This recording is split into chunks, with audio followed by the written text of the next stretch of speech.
My husband of 25 years sat across from me and demanded a divorce. He did not just want to leave, he wanted to take everything.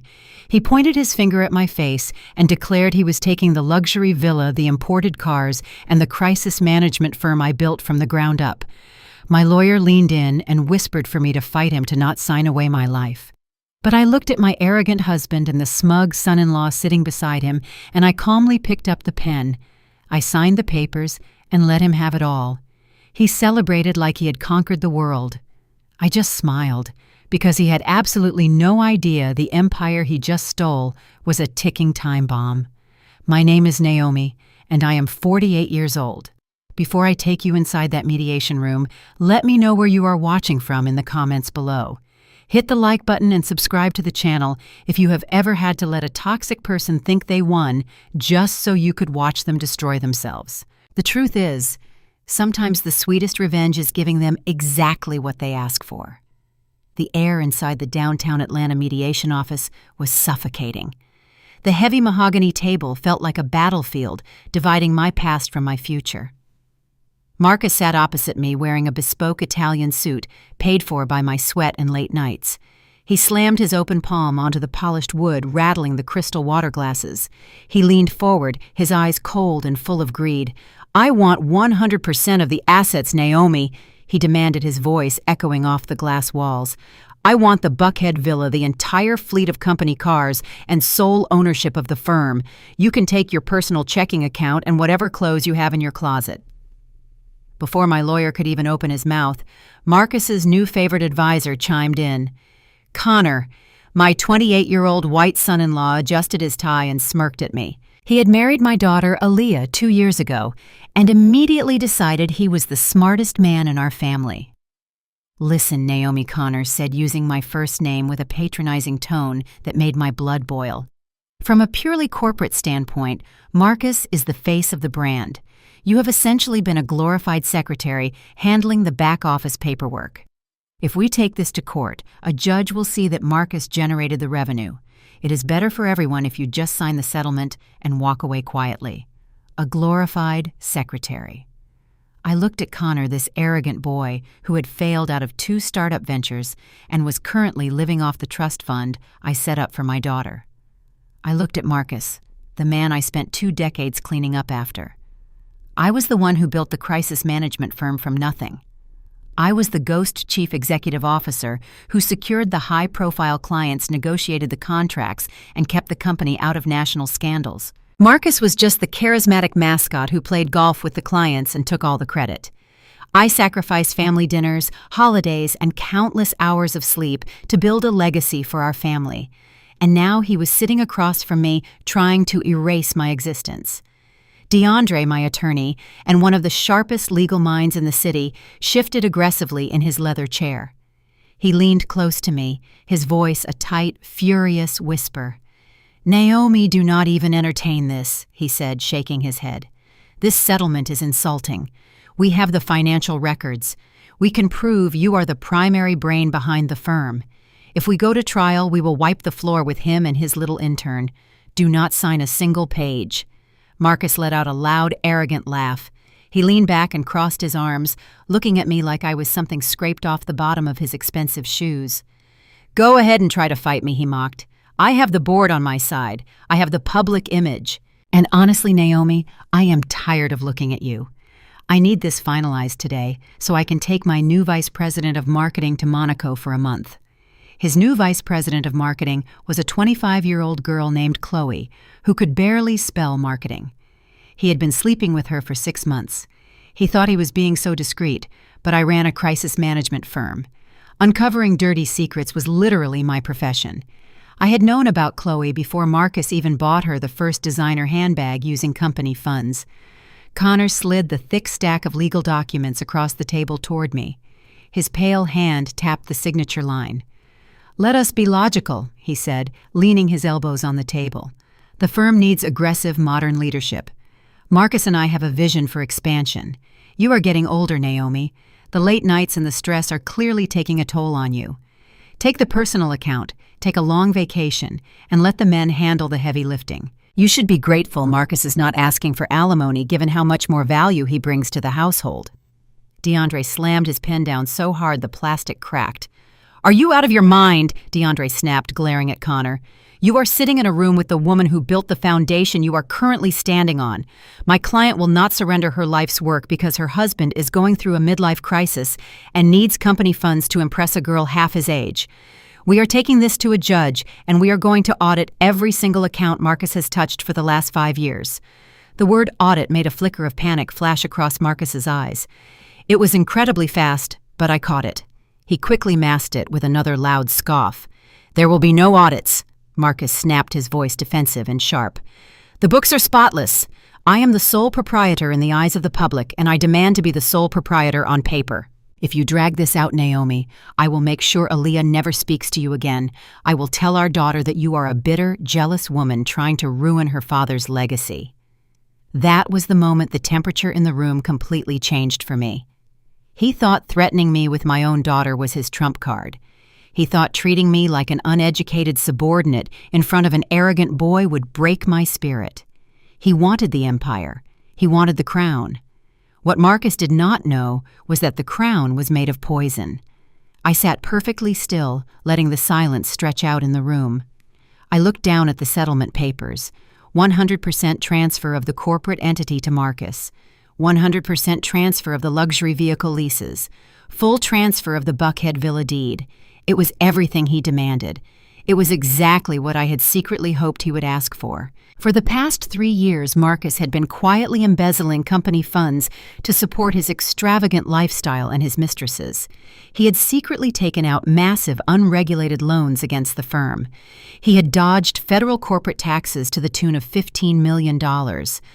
The Internal Revenue Service was already circling. I knew this because I had hired a private forensic accountant 6 months ago the moment I realized he was stealing. By transferring sole ownership of the firm to Marcus, I was legally transferring every single ounce of criminal liability and debt directly onto his shoulders. And the cars. The beautiful fleet of imported sports cars he loved to show off on social media. They were not paid off. They were leased under the corporate name. The moment the company accounts defaulted, the repo men would be coming for his precious toys. And then there was the villa. The $10 million mansion he just had to have to prove he was a successful man. I had received a confidential geological report 2 weeks ago. The property was built on a massive, unstable sinkhole. The foundation was already fracturing, and the city was preparing to hit the homeowner with a multi-million-dollar environmental hazard lawsuit. The house was quite literally a sinking ship. DeAndre placed his hand over the documents, trying to pull them away from me. "Naomi, listen to me." DeAndre pleaded, his voice thick with genuine concern. "Do not let him bully you out of your own empire. We can destroy him. Let me do my job." I gently placed my hand over DeAndre's wrist. I looked my brilliant, loyal lawyer in the eyes and offered him a soft, reassuring smile. "It is okay, DeAndre," I said, my voice perfectly calm and steady. "Let them have it."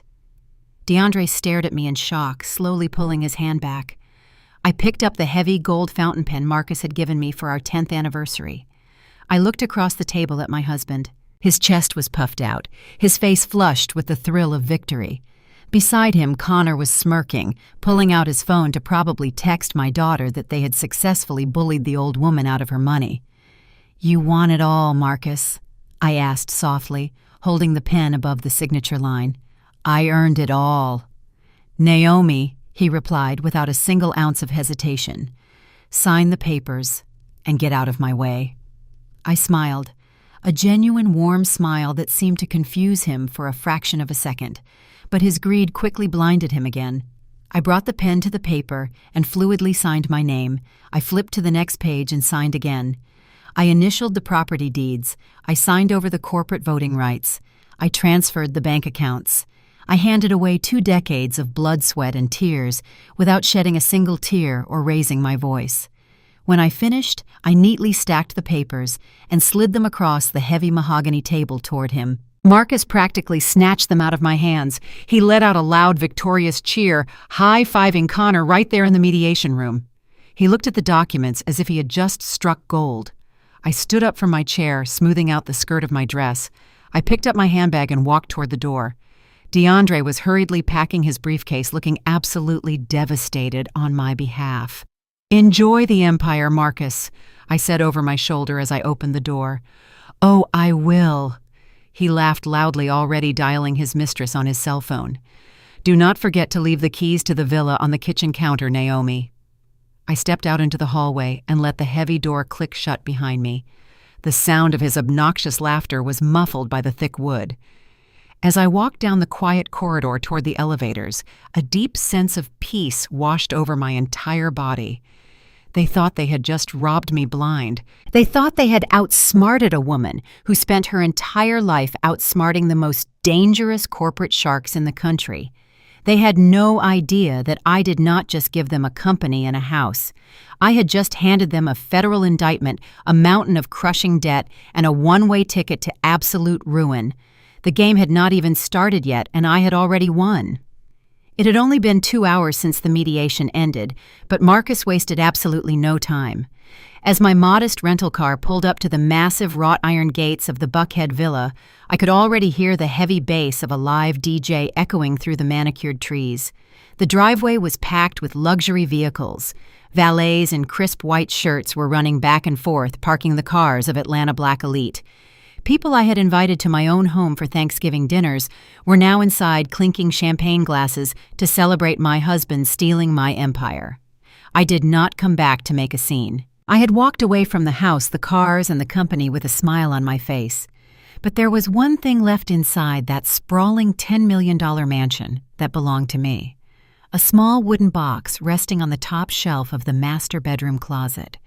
It contained my late mother's vintage jewelry. None of it was made of real diamonds or pure gold, but it was the only piece of her I had left.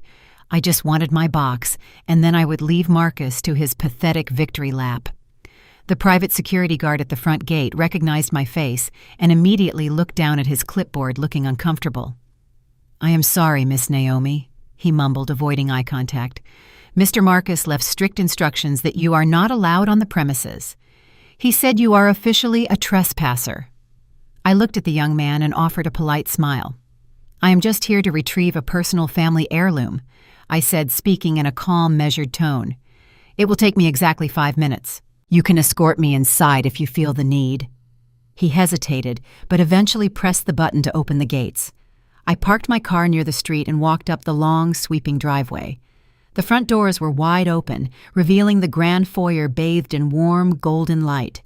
Caterers were carrying trays of expensive hors d'oeuvres past the custom marble fountain I had imported from Italy.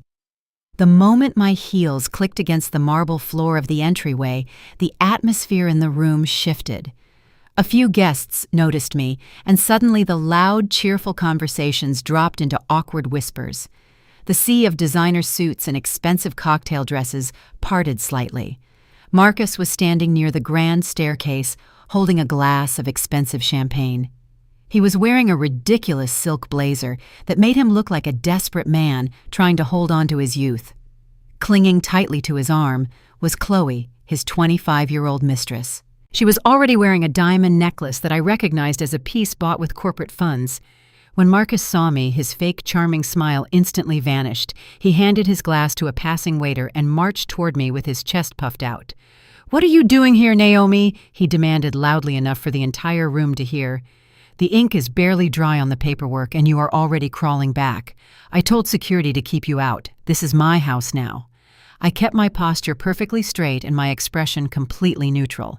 "I am not here to ruin your little party, Marcus," I replied calmly. I left a small carved wooden box in the master closet. It contains my mother's jewelry. I am going to walk upstairs, get it, and walk right back out that door. You will not even know I was here." Chloe giggled, stepping out from behind Marcus and crossing her arms. She looked me up and down with a condescending smirk. "I think I threw that old dusty box in the guest room trash can," she said, her voice dripping with venom. It looked like garbage anyway. A hot flash of anger spiked in my chest, but I refused to give them the satisfaction of seeing me react. I simply walked past them, heading directly for the stairs. But before my foot could even touch the first step, 2 figures stepped into my path, blocking the stairway completely. It was my 26-year-old daughter, Aaliyah, and her white husband, Connor. Aaliyah was wearing a stunning emerald green dress I had bought her for her birthday last month. She stood tall, her arms folded, her expression mirroring the exact same arrogance as her father. Connor stood slightly in front of her, looking incredibly pleased with himself. He practically puffed out his chest, trying to assert his dominance in a house he did not even own.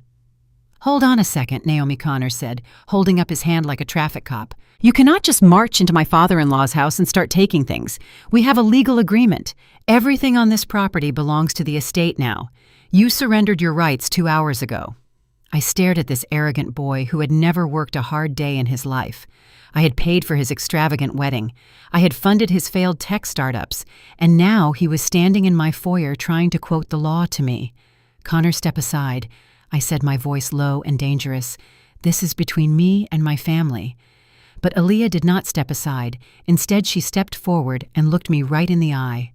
"Connor is right, Mom," she said, her voice sharp and completely void of any warmth.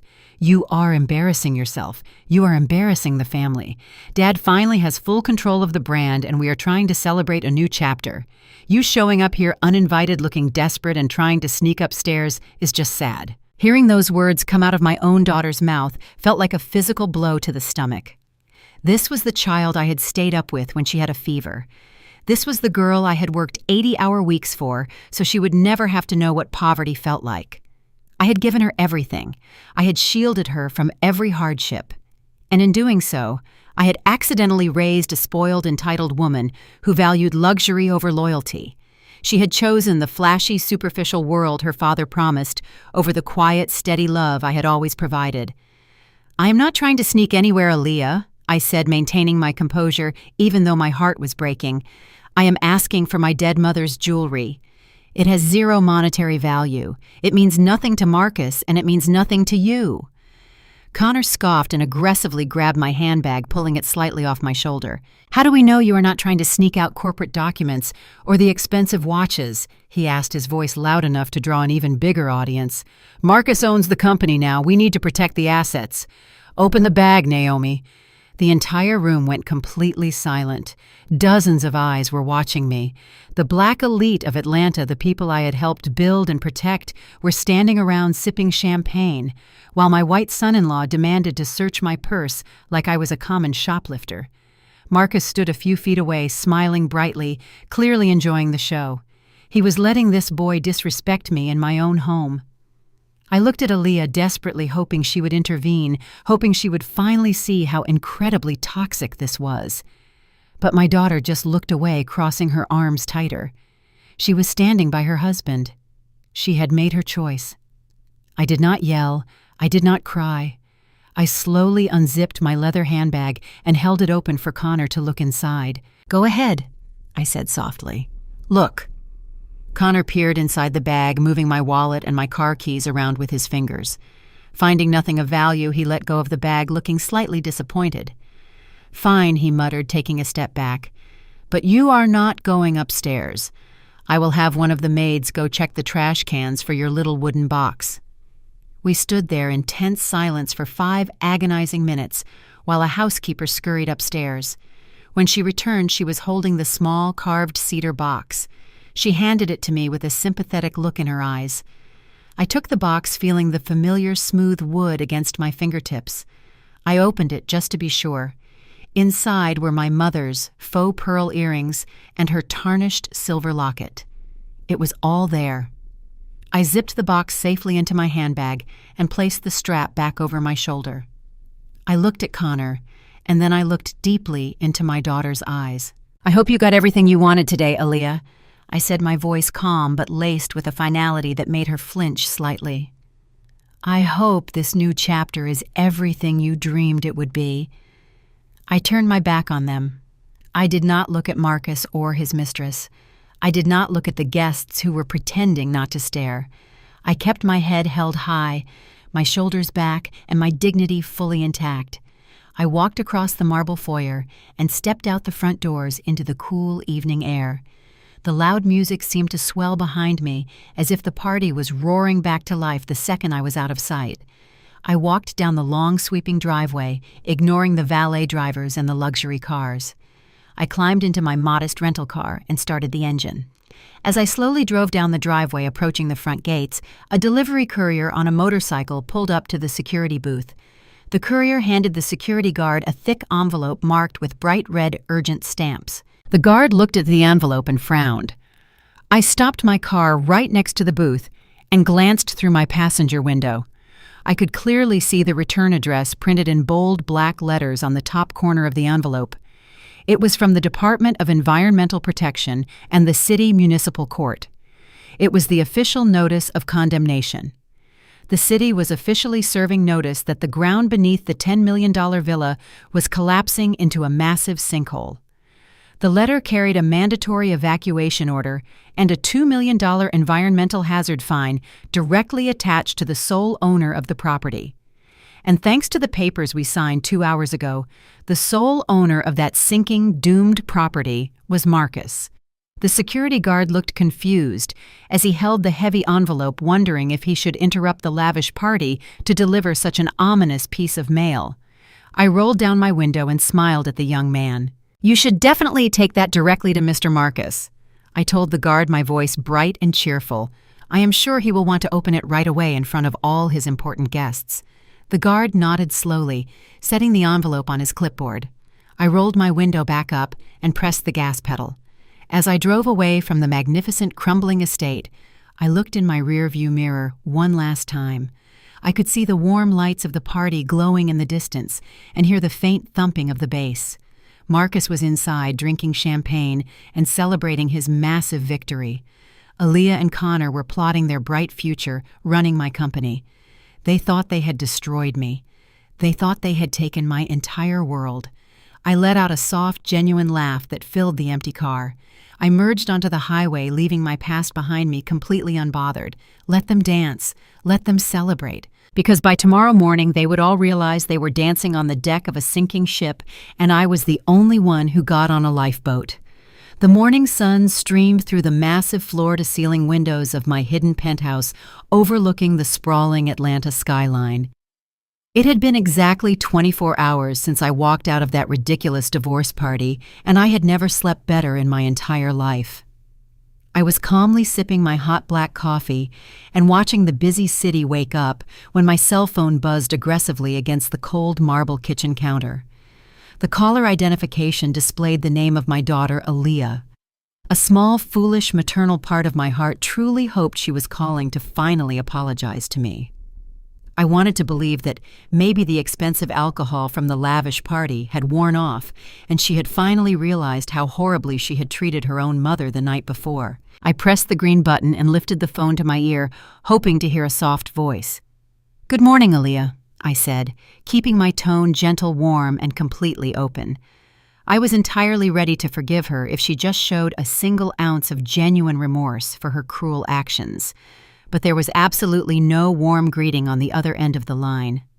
"Mom, we need to talk about your name," Aaliyah said quickly, her words sharp and heavy. Her voice was clipped cold and strictly professional, as if she was speaking to an annoying vendor who had messed up a corporate catering order. I paused my coffee cup hovering halfway to my mouth, feeling a sudden chilling draft in the quiet room. "My name?" I asked, feeling the warmth drain from my face.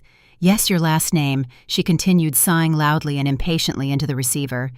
"You are legally divorced from Dad now, so there is absolutely no reason for you to keep his last name anymore. Connor and I were talking this morning, and we really need you to revert to your maiden name immediately.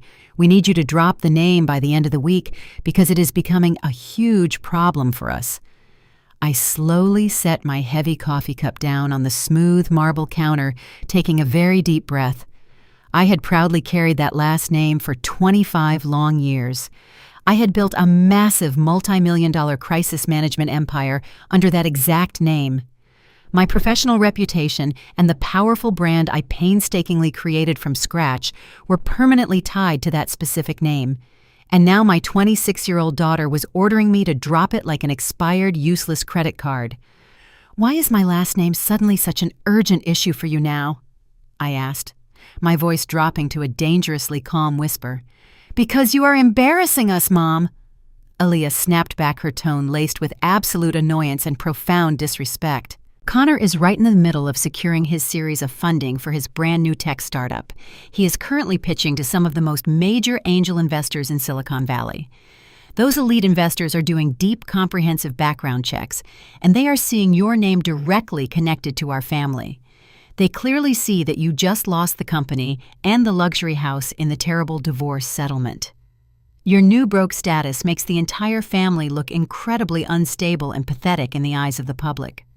Connor says top investors do not want to put their millions into a brand that is closely associated with a bitter broke ex-wife. You are actively hurting his startup mom, and you are destroying our brand. I stood completely frozen in my pristine kitchen, listening to the very child I carried for 9 months prioritize a spoiled white boy's fake tech startup over her own mother's basic dignity. Connor had never written a single line of useful code in his entire privileged life. His ridiculous startup was nothing but fluff and empty promises. His business was just a fancy website and a bunch of empty buzzwords funded entirely by the massive trust account I had personally built for Aaliyah. And now my own daughter was calling me broke and unstable. She actually believed the false narrative Marcus and Connor had maliciously spun to make themselves look powerful. She truly believed I was a helpless, aging woman who had been easily outsmarted and brutally stripped of all her hard-earned wealth. I thought back to all the nights I stayed awake holding her when she was sick. I remembered working 80-hour weeks negotiating ruthless corporate contracts just so she could attend the most elite private schools in the state.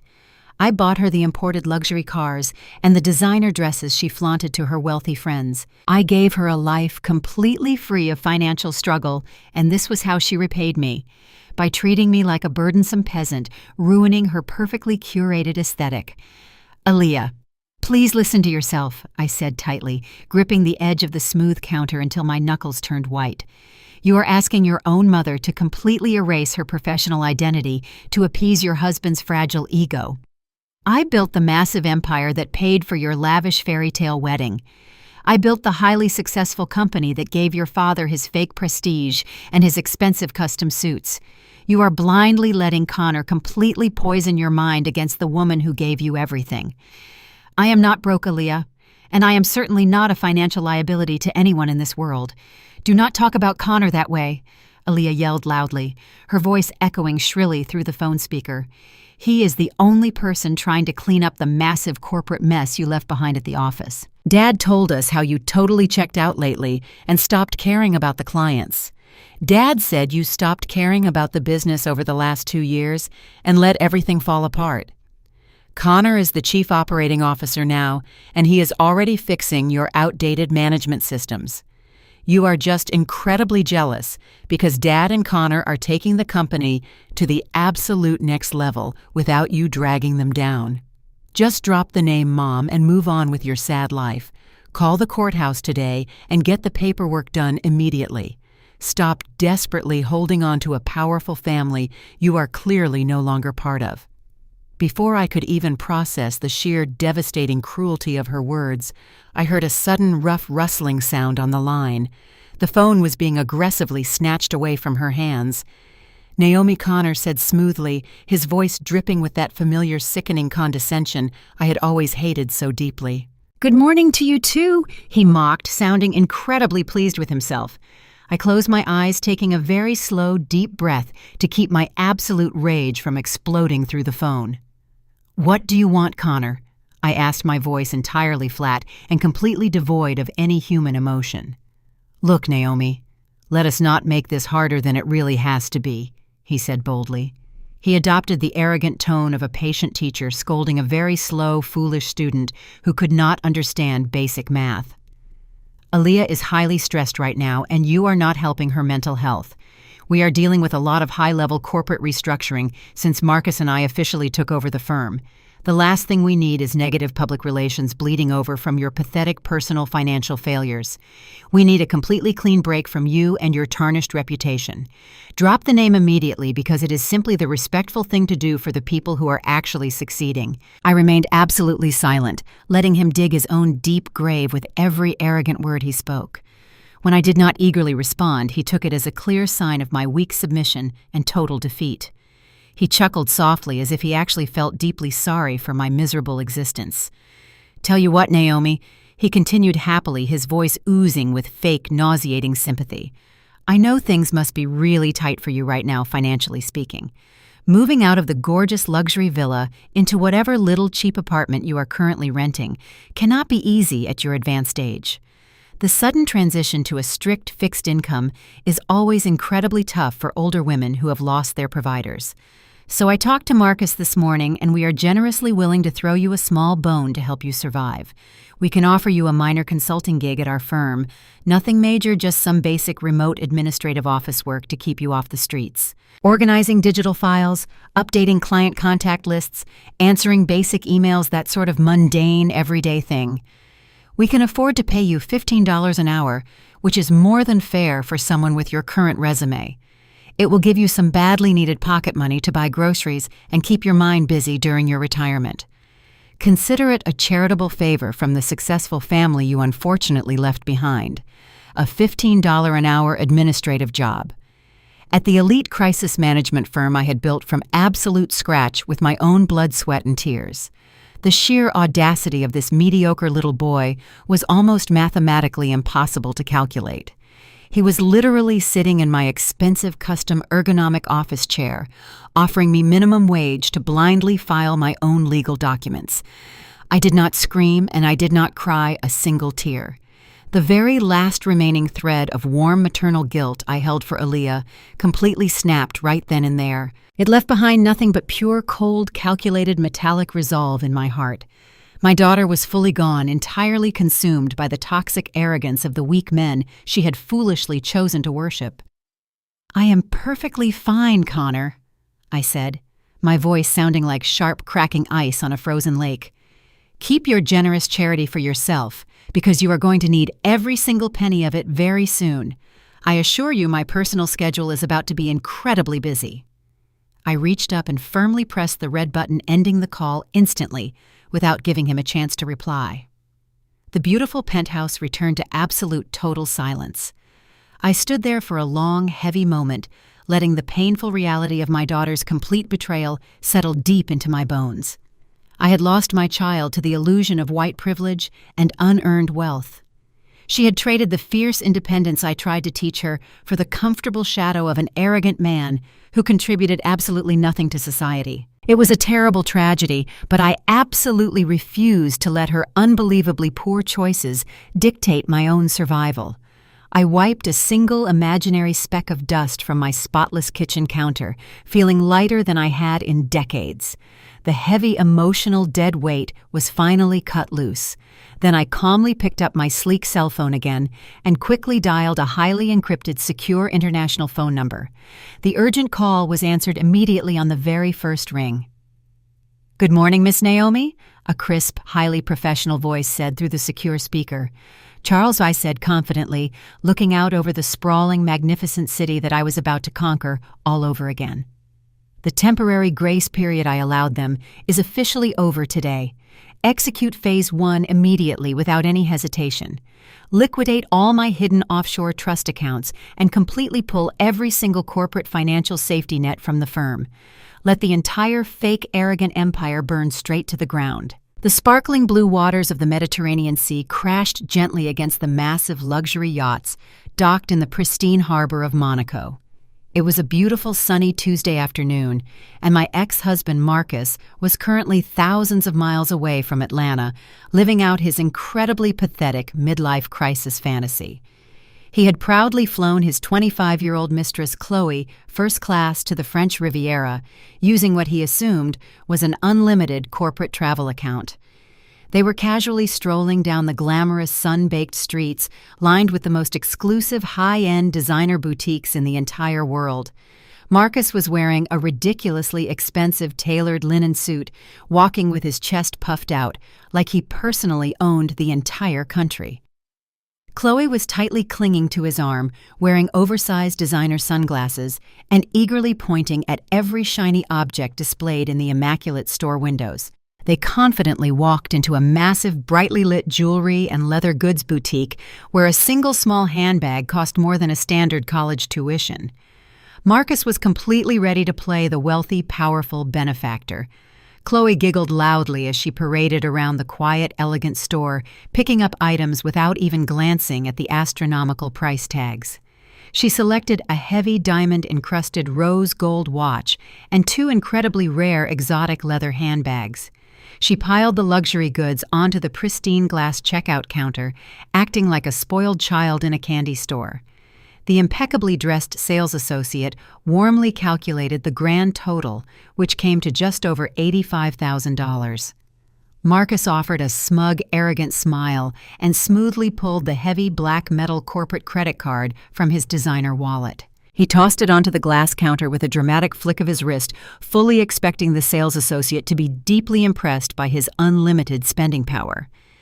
The associate politely took the card and inserted it into the sleek, silver payment terminal. Marcus leaned back against the counter, casually wrapping his arm around Chloe's narrow waist. Then the machine let out a loud, sharp beep. The associate frowned slightly, staring at the digital screen.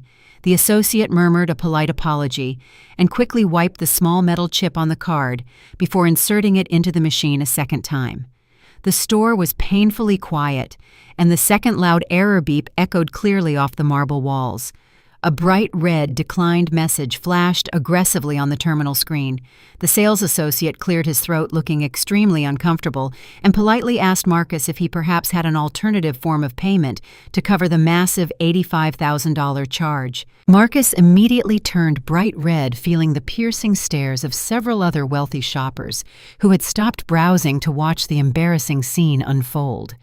Chloe let out a loud, dramatic sigh of annoyance, loudly asking Marcus why his stupid card was not working. Marcus angrily snatched the heavy black card back from the associate, loudly blaming the stupid bank for placing a random security hold on his international travel expenses. He aggressively grabbed Chloe's arm and quickly dragged her out of the luxurious boutique, completely empty-handed and thoroughly humiliated. The warm ocean breeze outside did absolutely nothing to cool the absolute boiling rage building inside my ex-husband. He stood furiously on the expensive cobblestone street while Chloe crossed her arms and began to pout about not getting her shiny new toys. Marcus immediately pulled out his cell phone and dialed my private number with shaking, angry hands. Halfway across the world, I was peacefully sitting on the plush velvet sofa in my hidden luxury penthouse, enjoying a quiet cup of chamomile tea. I watched my phone screen light up with his name and took a slow, calming sip of my warm tea before calmly pressing the green button. I did not even have the chance to say a single word before his loud, frantic screaming completely filled the quiet air of my living room. "Naomi, turn the damn corporate cards back on right this second," Marcus yelled so loudly I actually had to pull the phone a few inches away from my ear. He was breathing heavily, his voice completely laced with absolute panic and pure, unadulterated fury. "I know exactly what you are doing, you bitter, jealous woman," he continued to rant wildly. "You called the main corporate bank and you falsely reported the cards as stolen just to embarrass me in front of my new vice president of marketing. You are deliberately locking me out of my own accounts to ruin my vacation, and I am going to have my lawyers drag you straight back into court for financial sabotage." I sat there in total silence, listening to a 52-year-old man throw a temper tantrum like a toddler who had dropped his ice cream on the sidewalk. When he finally ran out of breath and stopped screaming, I took another very slow sip of my tea. "Marcus," I said, keeping my voice perfectly flat and entirely devoid of any emotional reaction, "I have absolutely no idea what you are talking about. I did not call the bank, and I certainly did not freeze your precious credit cards. You made it incredibly clear during the mediation settlement that you demanded absolute sole ownership of the firm and all of its financial assets. I signed every single legal document exactly like you and Connor aggressively demanded. The very minute the judge stamped those papers, I was completely and permanently removed as an authorized user on every single corporate bank account. I literally do not have the security clearance to lock or unlock your credit cards, even if I desperately wanted to. You are the sole proprietor now, Marcus, so whatever financial problems you are currently experiencing are entirely your own responsibility." He let out a loud, frustrated growl into the phone, completely refusing to accept any logical reality. "Stop lying to me, Naomi." He snapped, his voice cracking slightly under the intense pressure of his own public humiliation. "The bank account has a rolling credit limit of over $2 million. There is absolutely no way the card would just randomly decline an $80,000 purchase unless you maliciously went in and manually tampered with the daily spending limits. Fix it right now, or I swear to heaven I will make your life a living nightmare when I get back to Atlanta." I smiled softly to myself, looking out the massive windows at the beautiful city skyline. I was no longer the obedient, silent wife who scrambled to fix his endless, foolish mistakes. "If your card is declining, Marcus, it is simply because there is no money left in the account to cover your ridiculous expenses," I replied coldly. "I highly suggest you stop calling me and start calling that brilliant new chief operating officer you recently hired. Maybe Connor can use his massive tech startup brain to figure out why the company you stole from me is completely broke."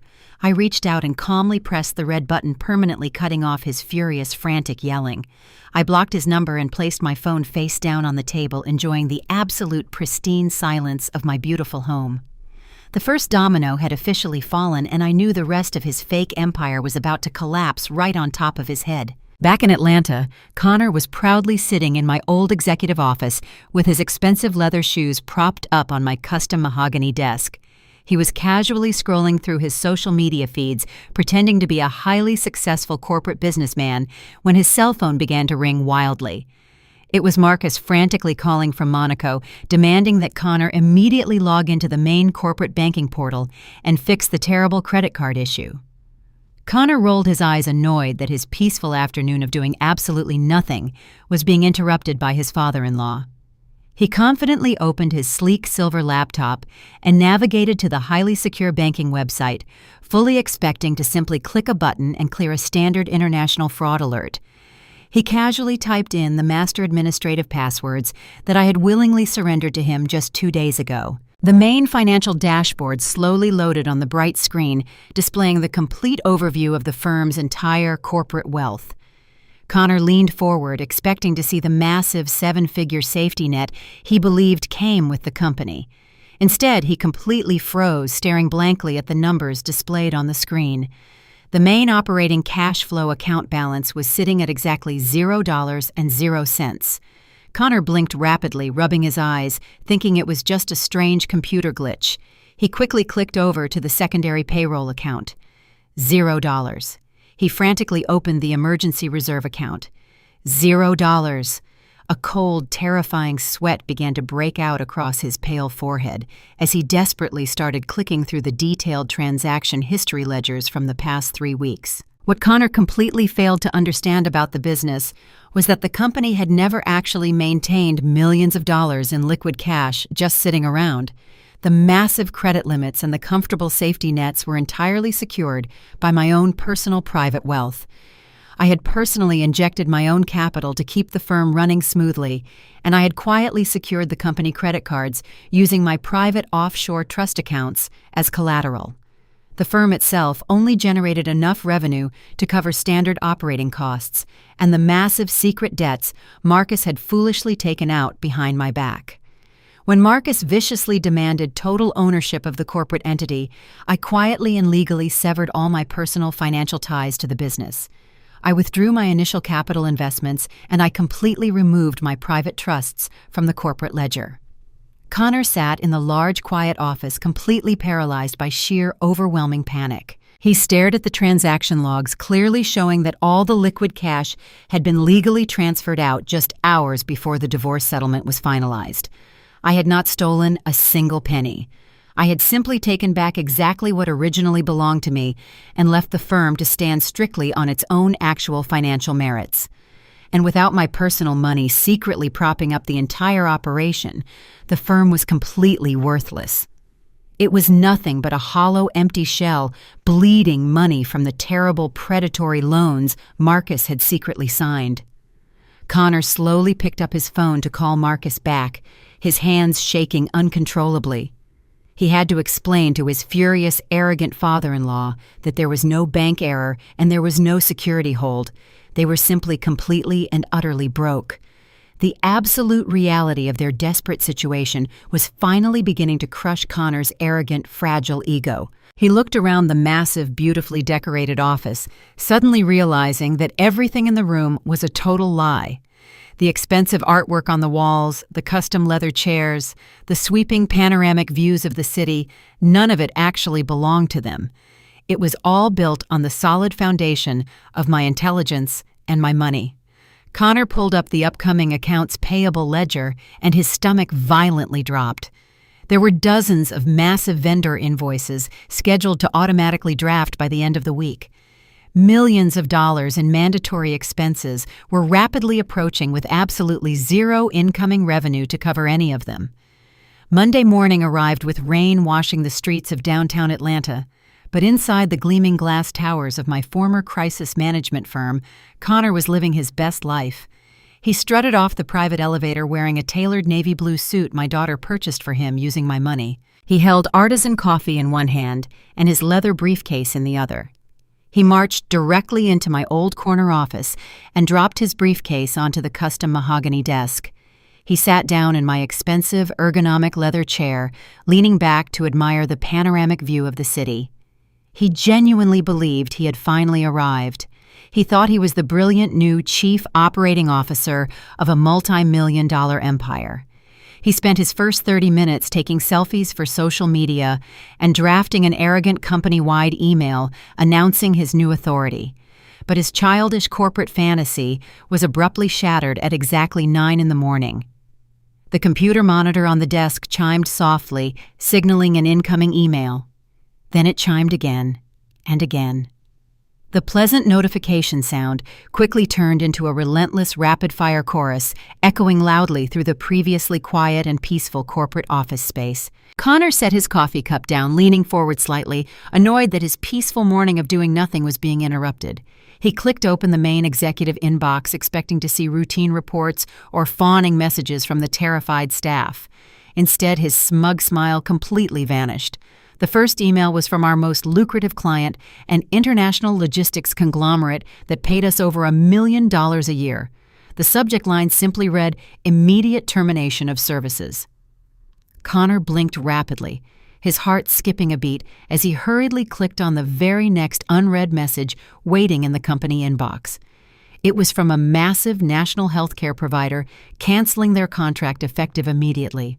He frantically scrolled down the growing list. One by one, the top 10 highest-paying clients on our roster were officially terminating their massive contracts. In less than 15 minutes, the financial backbone of the entire firm was completely snapped in half. Connor started to sweat profusely. The air conditioning was running perfectly, but he felt like he was suffocating. He quickly convinced himself that this was just a massive misunderstanding. He rationalized that these wealthy clients were simply confused about the recent leadership changes entirely. He assumed they just needed a confident man to reassure them.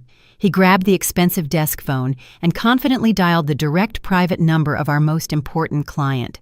Her name was Evelyn, and she was a fiercely intelligent black woman who ran a massive global real estate empire. I had personally guided Evelyn through 3 major corporate crises over the last decade, saving her company billions of dollars.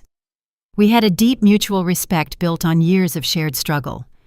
Connor, however, only saw her as another account to be managed by his supposedly superior corporate intellect and charm.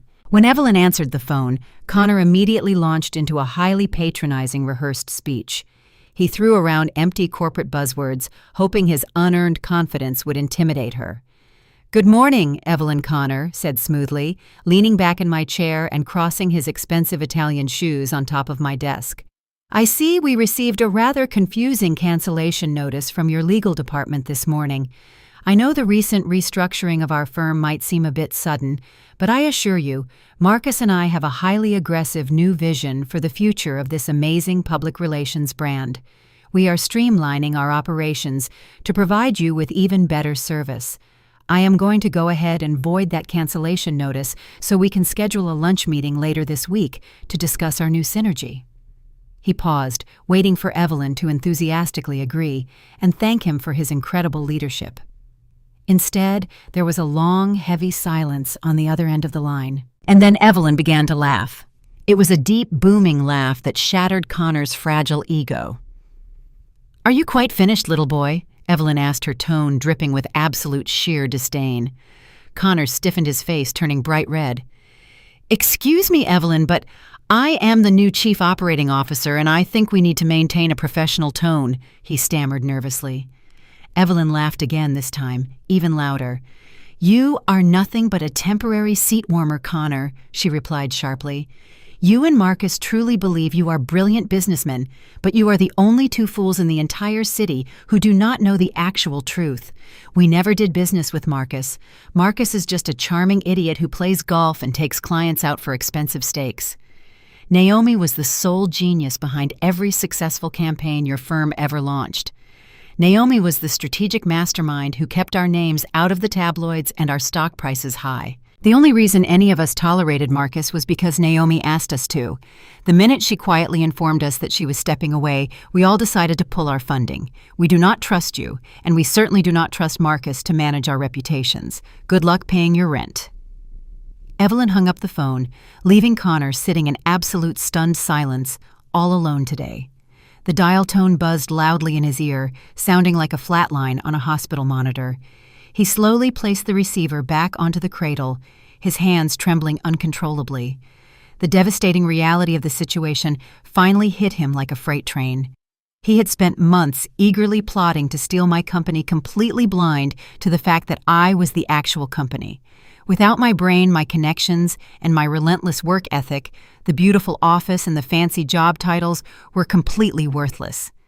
He stared blankly at the computer screen, watching even more cancellation emails flood the inbox. Every single client who mattered was walking out the door taking millions of dollars in guaranteed revenue with them. He was just a scared little boy sitting in a sinking ship. Just as Connor was spiraling into a total panic attack, the heavy wooden door to the office violently swung open. Marcus stormed into the room looking absolutely terrible. His expensive linen suit was wrinkled, and his face was deeply flushed with anger and exhaustion.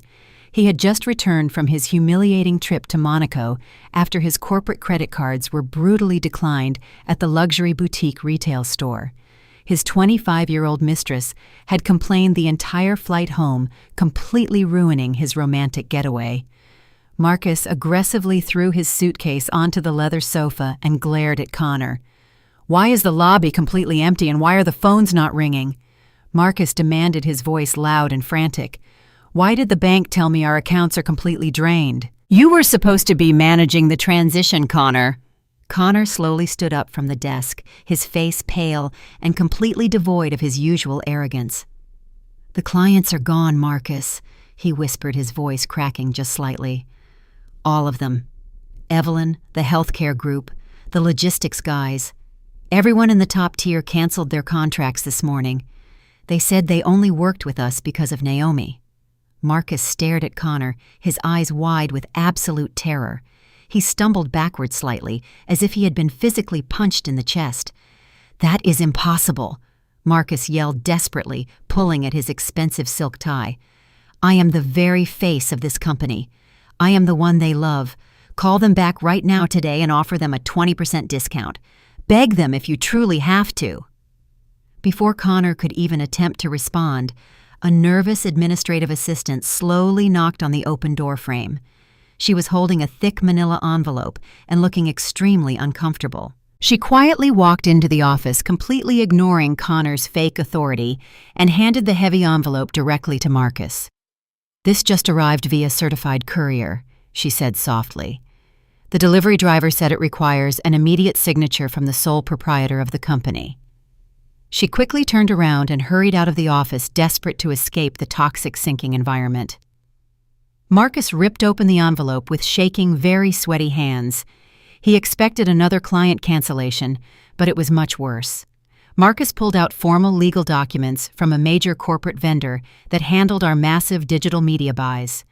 I had always carefully managed these payment schedules, but Marcus had completely ignored them. The top page was a final collection notice. It was a massive overdue invoice totaling exactly $5 million.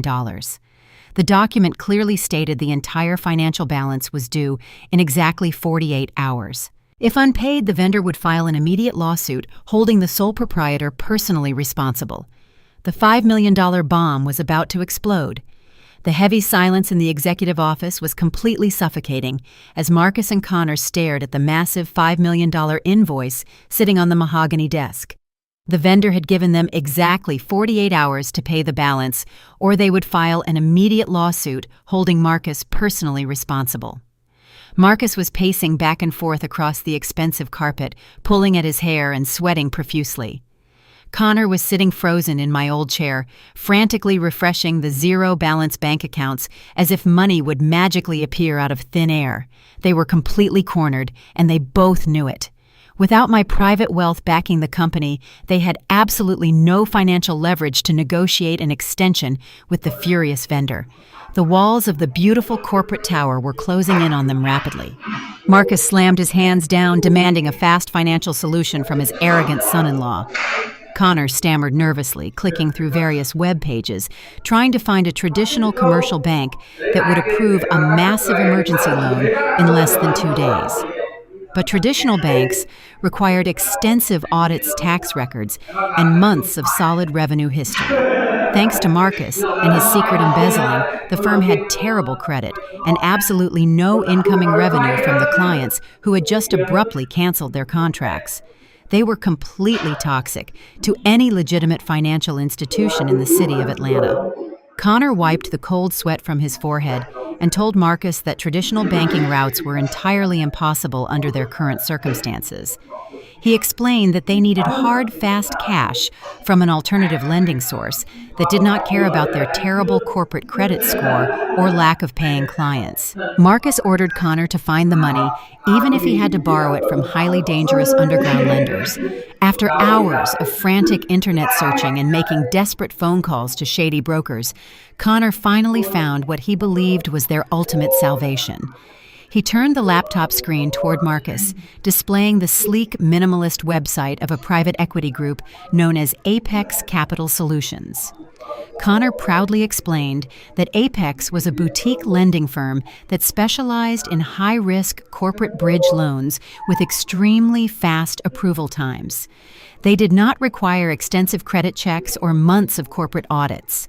All they required was a massive piece of physical collateral to secure the loan and a personal guarantee from the sole proprietor of the borrowing company.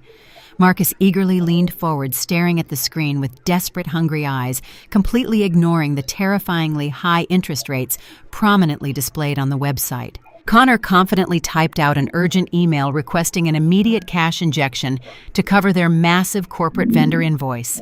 Less than 30 minutes later, his cell phone rang with a call from a senior loan officer at Apex Capital. The officer had a smooth, highly professional voice and assured Connor that funding could be wired directly into their corporate accounts by tomorrow morning. However, the officer clearly stated they needed a major physical asset appraised at over $10 million to secure the high-risk transaction. Connor immediately looked up at Marcus and smiled a wide, arrogant smile. They both knew exactly what asset they could use to secure the massive loan and save their completely fake corporate empire from immediate collapse. The $10 million Buckhead villa that Marcus had viciously fought to keep in the divorce settlement was sitting entirely in his name. He eagerly instructed Connor to begin the application process right away, using the beautiful luxury property as their golden ticket to total financial freedom. There was just one massive problem standing between them and the $5 million wire transfer. The application process explicitly required an updated environmental and structural inspection report for any residential property used as commercial collateral. Because Marcus was highly impatient and completely desperate, he refused to wait the required 2 weeks for a legitimate city inspector to evaluate the massive villa. Connor, wanting to prove his worth as the brilliant new chief operating officer, suggested a highly illegal shortcut. He confidently told Marcus they could simply forge an inspection document using old letterhead from a previous contractor who had worked on the property years ago. Marcus did not hesitate for a single second and eagerly agreed to commit felony fraud to secure the money. Connor spent the next 2 hours meticulously altering an old inspection report, using advanced editing software on my former computer, wiping away any structural warnings. He completely erased any mention of the recent ground instability and the massive, dangerous sinkhole slowly expanding directly beneath the heavy marble foundation of the house. He confidently typed out a glowing fake review stating the structural integrity of the $10 million estate was in absolutely perfect, pristine condition. Marcus stood right behind him, watching the digital forgery take place and enthusiastically patting his son-in-law on the back. They were two arrogant fools, completely convinced they were outsmarting the entire financial system. They printed the fabricated documents, and Marcus eagerly signed his name across the bottom, sealing his own ultimate doom with a bold black pen. They quickly scanned the freshly forged structural reports and the signed collateral agreements, sending them directly to the senior loan officer at Apex Capital. Now all they had to do was wait for the massive funding approval to formally arrive today. Just before 5:00 in the evening, the computer monitor chimed with a brand new email notification.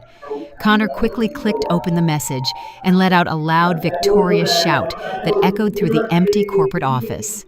Apex Capital had officially approved their $5 million loan application based entirely on the forged property inspection and Marcus' signature. The email confirmed the massive wire transfer would hit their empty corporate bank account first thing in the morning, completely covering the dangerous vendor invoice. Marcus threw his hands up in the air and loudly cheered, completely overwhelmed with pure, arrogant joy. He truly believed he had successfully navigated his first major corporate crisis without needing my help or my personal money. Marcus immediately walked over to the custom mahogany wet bar in the corner of the office and poured 2 massive glasses of extremely expensive, perfectly aged, dark brown scotch. He handed one heavy crystal glass to Connor, and they proudly clinked them together, celebrating their incredible criminal success. Marcus took a long sip of the burning liquor and loudly mocked my conservative financial management style. He arrogantly told Connor that I was a cowardly, weak woman who never understood how to leverage massive debt to build a real corporate empire. He bragged that I would have folded under the intense pressure of the vendor invoice and begged for mercy. Connor eagerly agreed, laughing loudly and calling my business strategies completely outdated and totally pathetic. They stood by the massive floor-to-ceiling windows, looking out over the beautiful Atlanta skyline, feeling like absolute conquerors. They spent the next hour drinking heavily and aggressively planning how they would spend the next batch of loan money once the aggressive corporate vendor was finally paid off and completely out of the picture. What Marcus and Connor completely failed to understand was that the internet is a very small and highly controlled neighborhood when you operate at my high level of elite corporate crisis management. While they were busy drinking expensive scotch and loudly insulting my intelligence, I was sitting comfortably in my hidden luxury penthouse, reading an encrypted message on my sleek cell phone. The message was from an old, powerful friend named Julian. Julian was a fiercely intelligent black billionaire who quietly controlled a massive portfolio of aggressive private equity firms across the country. We had done several highly lucrative favors for each other over the last 2 decades, building an unbreakable bond of mutual trust and absolute corporate loyalty. Julian was the secret majority owner of Apex Capital Solutions. When Connor first submitted the desperate loan application earlier that afternoon, Julian's powerful executive team had immediately flagged it for him. Julian had personally called me to ask if I wanted him to reject the desperate application and let my ex-husband drown immediately. I had smiled warmly into the phone and politely asked Julian to expedite the approval process as quickly as possible. I wanted Marcus to take the massive predatory loan. I wanted him to willingly pledge that doomed sinking mansion as hard collateral. By approving the $5 million wire transfer, Julian had successfully locked Marcus and Connor into an inescapable, legally binding ironclad trap. I calmly typed a quick, polite response to Julian's encrypted message, thanking him for his flawless execution of our quiet arrangement. When the city finally condemned the crumbling property next week, the predatory loan would immediately default. Julian would absolutely crush Marcus under the full brutal weight of the law for committing federal wire fraud and blatant document forgery, ruining his pathetic life. Sunday brunch at the Oak Ridge Country Club was an absolute institution among the black elite of Atlanta. It was a place where million-dollar corporate deals were quietly negotiated over bottomless mimosas and fresh buttered grits. The dining room was surrounded by massive floor-to-ceiling windows overlooking the pristine, perfectly manicured 18-hole golf course. I wore a stunning tailored emerald green dress that perfectly complemented my skin, and I arrived alone, feeling absolutely radiant. I walked through the grand double doors, and the room immediately buzzed with quiet, respectful whispers. These were my people. I had spent 2 decades carefully building powerful relationships with the judges, surgeons, and real estate moguls sitting at these heavy mahogany tables. I was warmly greeted by a table of 4 incredibly powerful women. There was Judge Olivia, a federal magistrate, and Valerie, who owned 3 highly successful car dealerships. They immediately pulled out a plush velvet chair for me, handing me a crystal flute filled with expensive champagne and fresh orange juice. We were laughing deeply about a recent charity gala when the heavy oak doors to the main dining room swung wide open. Marcus confidently strutted into the elegant room wearing a ridiculous light pink linen suit that screamed absolute desperation. Clinging tightly to his right arm was his 25-year-old mistress, Chloe, wearing a tight white cocktail dress that was completely inappropriate for a conservative Sunday brunch. Marcus was walking with his chest puffed out, feeling incredibly invincible, because he falsely believed the $5 million wire transfer from Apex Capital had saved his fake corporate empire. He did not know the loan was a trap, and he certainly did not know that I was the one holding the key to that cage. As soon as Marcus spotted me sitting with the most powerful women in the entire club, his fake, arrogant smile grew even wider. He saw an opportunity to publicly assert his dominance and humiliate me in front of my closest high society peers. He marched directly toward our private table, pulling Chloe along behind him. The warm, cheerful conversation at our table instantly died. Judge Olivia slowly lowered her crystal glass, and Valerie narrowed her eyes, staring directly at Marcus with absolute pure disdain. Marcus stopped right at the edge of our table, completely ignoring the heavy freezing tension radiating from the powerful women sitting around me. "Good morning, ladies," Marcus announced loudly, ensuring his booming voice carried across the quiet dining room. "Naomi, it is so incredibly surprising to see you here today. I honestly thought you would have canceled your country club membership by now, considering your new fixed income. Country club dues are quite expensive when you do not have a massive, successful corporation paying your monthly bills anymore. Maybe you should look into the public golf courses down by the municipal park."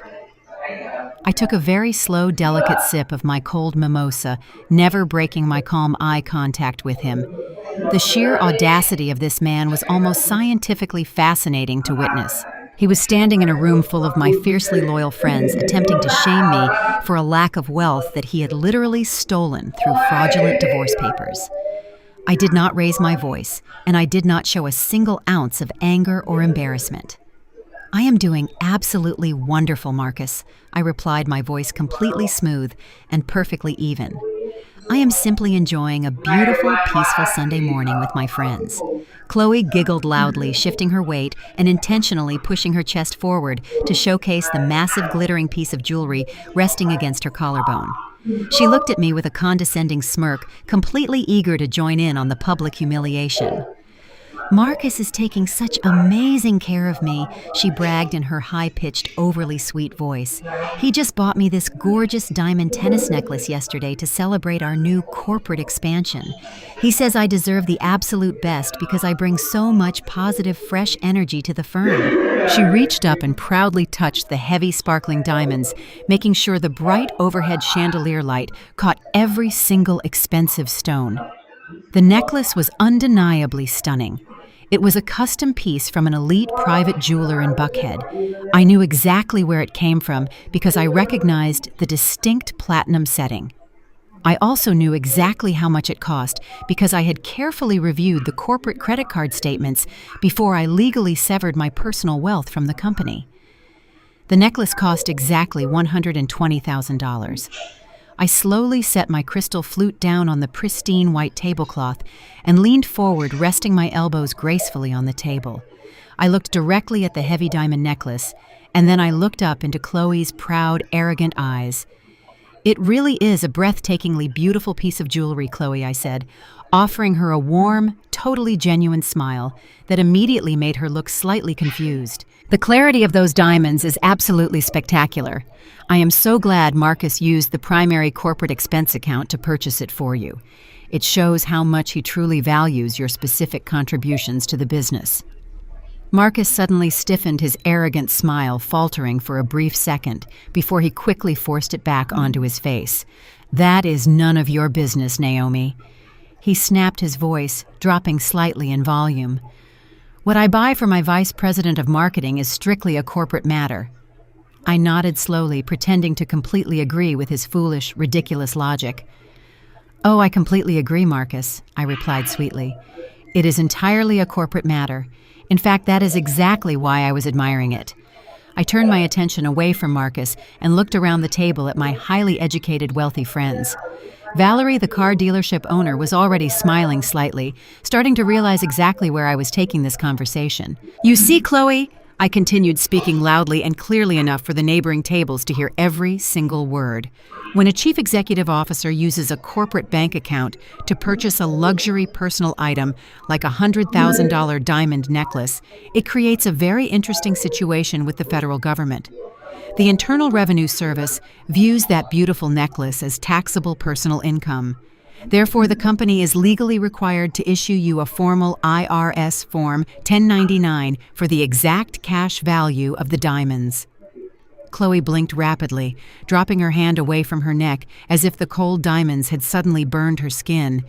"A what?" she asked, her voice losing all of its previous arrogant confidence. "A 1099 tax form," I explained, my tone incredibly helpful and polite, like a teacher explaining a simple math problem to a young child. "When tax season arrives next year, you will be personally responsible for paying the federal and state income taxes on that $120,000 gift. If Marcus fails to properly report that transaction on the official corporate ledgers, the federal government legally classifies it as corporate embezzlement and deliberate tax fraud. And the absolute beauty of the situation is that Marcus aggressively demanded to be the sole proprietor of the company in our binding divorce settlement. So when the federal auditors come knocking on the door to investigate the missing company funds, they will only be looking at one single signature." I smiled sweetly at Marcus, who was now visibly sweating his face, completely drained of all its color. He opened his mouth to speak, but no words came out. He was completely paralyzed by the terrifying legal reality I had just casually dropped in the middle of a luxury Sunday brunch. He desperately tried to feed thick stacks of incriminating bank statements and secret offshore loan documents into the small plastic paper shredder sitting in the corner of the room. The cheap shredder instantly jammed under the massive volume of heavy paper, letting out a loud, whining, mechanical noise before completely dying. Marcus let out a pathetic whimper of absolute terror. He looked around the beautiful office, realizing there was absolutely nowhere for him to hide. He scrambled backward and actually curled his large body underneath his heavy executive desk, pulling his knees tightly against his chest like a frightened child. He squeezed his eyes shut, praying that the federal agents would simply pack up their boxes and leave his fake empire alone. His foolish prayers were violently interrupted when the heavy wooden door to his office was suddenly kicked completely open, splintering the expensive wood frame into dozens of sharp pieces. 3 heavily armed federal agents stormed into the pristine room, their flashlights sweeping across the expensive custom furniture. They immediately spotted Marcus, cowering pathetically underneath the large mahogany desk surrounded by half-shredded banking documents. "Stand up slowly and keep your hands where I can see them," the lead agent commanded, stepping forward into the center of the office. Marcus awkwardly crawled out from under the desk, his expensive suit completely covered in white paper dust and sweat. He raised his trembling hands in the air, crying softly as the federal agents quickly surrounded him. "Please, you have to understand," Marcus begged, his voice cracking under the intense pressure of his own absolute guilt. "I did not do any of this intentionally. It was my ex-wife Naomi. She was the chief executive officer for decades. She managed all the finances, and she is the one who set up the offshore accounts. You need to go arrest her right now." The lead federal agent stared at Marcus with a look of absolute sheer disgust. He slowly reached inside his dark tactical vest and pulled out a thick stack of highly official legal documents. He casually tossed the heavy stack directly onto the massive mahogany desk, sending a few loose paper shreds flying into the air. The agent did not look confused or sympathetic in the slightest. He looked like a predator who had finally cornered his weak, foolish prey. "We already spoke extensively with your former wife last week, Marcus," the lead agent said, his deep voice completely devoid of any emotion. "She was incredibly cooperative and highly transparent with our investigation. In fact, she provided us with over 50 pages of deeply detailed forensic accounting reports that perfectly outline every single dollar you secretly embezzled from this company over the last 3 years. Marcus felt all the blood completely drain from his face. His knees instantly grew weak, and he had to grab the edge of the heavy desk just to keep himself from collapsing onto the carpet. The agent stepped forward and tapped a thick black-gloved finger aggressively against the top page of the legal documents he had just thrown onto the desk. Furthermore, the agent continued stating the brutal, terrifying facts of the situation. "We have fully reviewed the binding divorce settlement that you aggressively demanded and legally signed just a few days ago. The official court documents clearly show that you legally demanded and received absolute sole ownership of this entire corporate entity. You formally removed your wife from any and all corporate liability, and you willingly accepted the title of sole proprietor." Marcus stared down at the documents, completely paralyzed by the horrifying truth. "Because you are the sole proprietor," the agent concluded, stepping even closer to Marcus. "You are currently held 100% criminally liable for the massive $15 million in federal tax fraud and active corporate embezzlement outlined in this formal indictment. You stole millions of dollars to fund a lavish fake lifestyle, and you deliberately defrauded the United States government. Turn around and place your hands behind your back right now." Marcus slowly turned around, the absolute reality of his entire pathetic life finally crashing down entirely upon his shoulders. He felt the heavy, cold steel handcuffs firmly clamped down tightly around his wrists, permanently ending his fake corporate reign. While Marcus was being aggressively marched out of the beautiful glass building in total public disgrace, I was sitting peacefully in my luxurious hidden penthouse, entirely unbothered by the morning drama. I received a short, secure text message from my brilliant legal attorney confirming that the massive federal raid was executed perfectly and both men were safely in strict federal custody. I smiled softly to myself, finally pouring a fresh cup of warm herbal tea.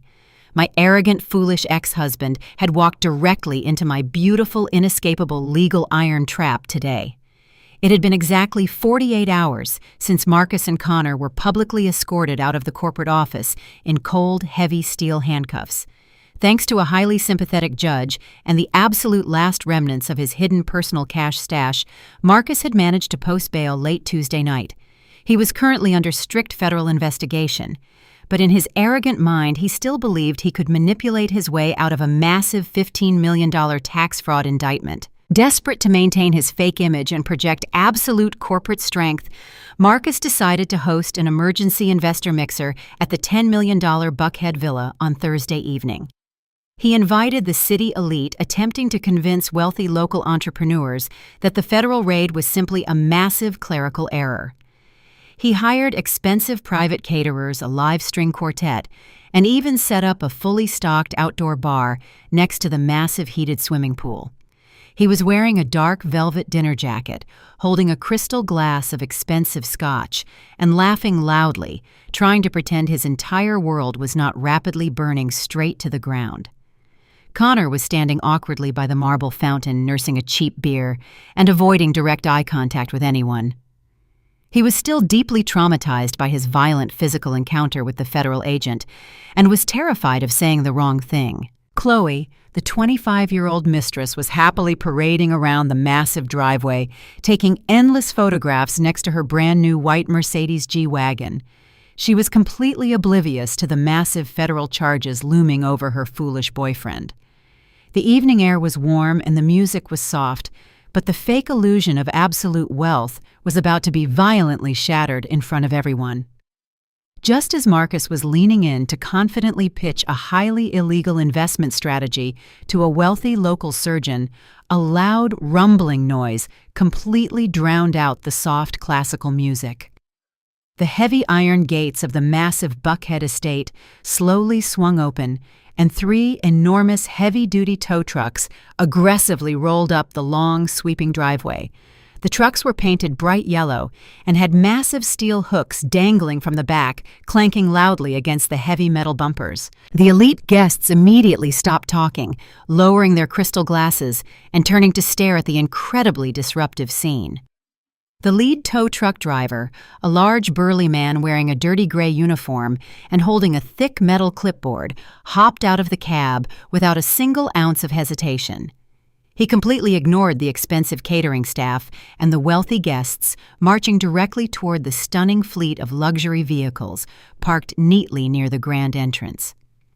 These specific cars were the absolute pride and joy of my ex-husband. They were the ultimate shiny symbols of his fake corporate success, but they were all completely leased under the primary corporate account. When I legally completely drained the corporate cash flow prior to the final divorce settlement, all of the automatic monthly lease payments had violently bounced. The aggressive bank financing the massive luxury fleet did not care about federal indictments or emergency networking events. They only cared about their missing money, and they had sent their most ruthless recovery agents to immediately repossess the incredibly expensive assets. Marcus quickly handed his glass of scotch to a passing waiter and furiously marched down the stone steps of the grand entryway. He was visibly sweating again, his face turning bright red with pure, embarrassed rage. "What in the world do you think you are doing?"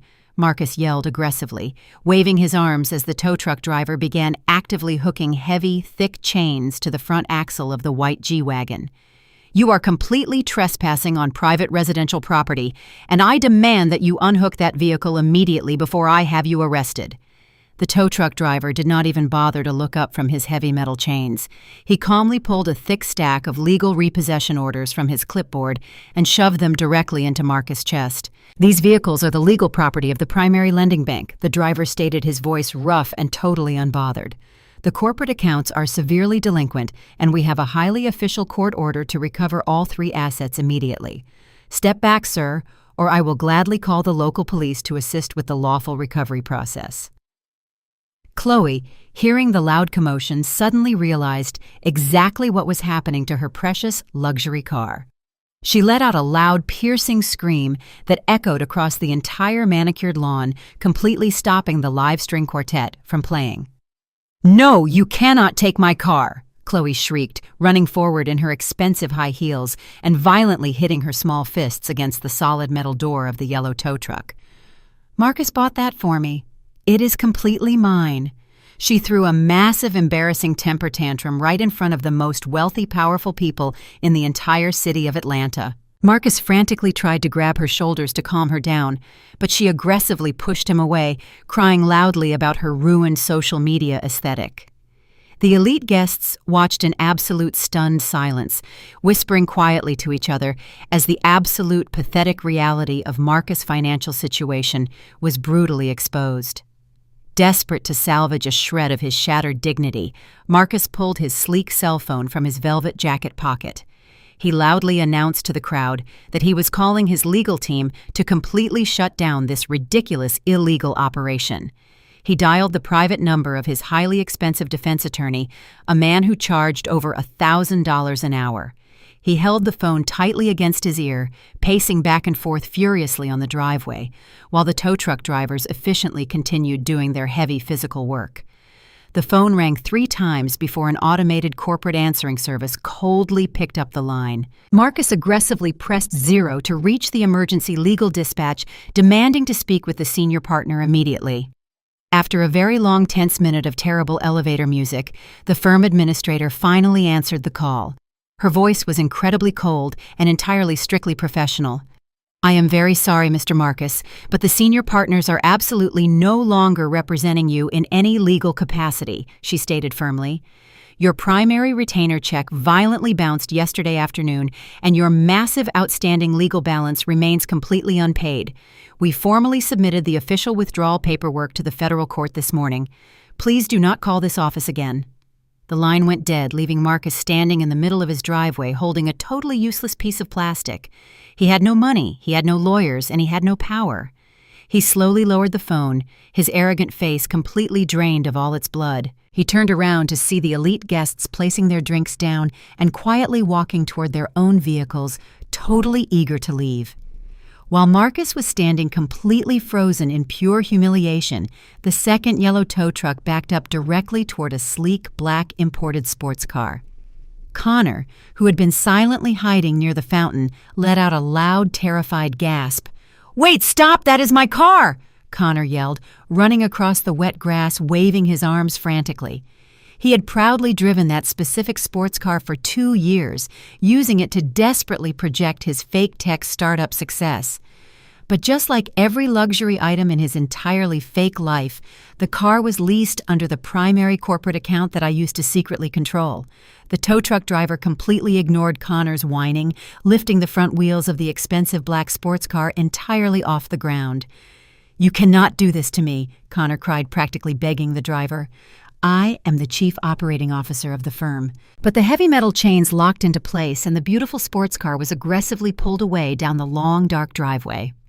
Marcus stood in absolute stunned silence, watching the 3 massive yellow tow trucks drive away with the final remaining symbols of his fake elite status. The catering staff began quietly packing up the food, and the string quartet packed away their instruments, abandoning the doomed party. Marcus suddenly remembered he had a mandatory, highly scheduled meeting with his federal bail bondsman downtown in exactly 30 minutes. If he missed that meeting, his bail would be revoked, and he would go straight back to federal prison tonight. With no luxury cars left and no friends willing to help him, Marcus had to pull out his phone and open a basic ride-sharing application.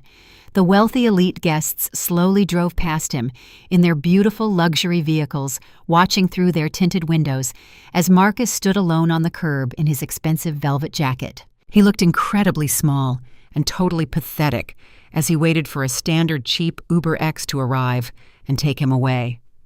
The dark, heavy clouds began rolling over the skyline of Atlanta late Friday afternoon, bringing a severe thunderstorm warning that echoed across every local news station.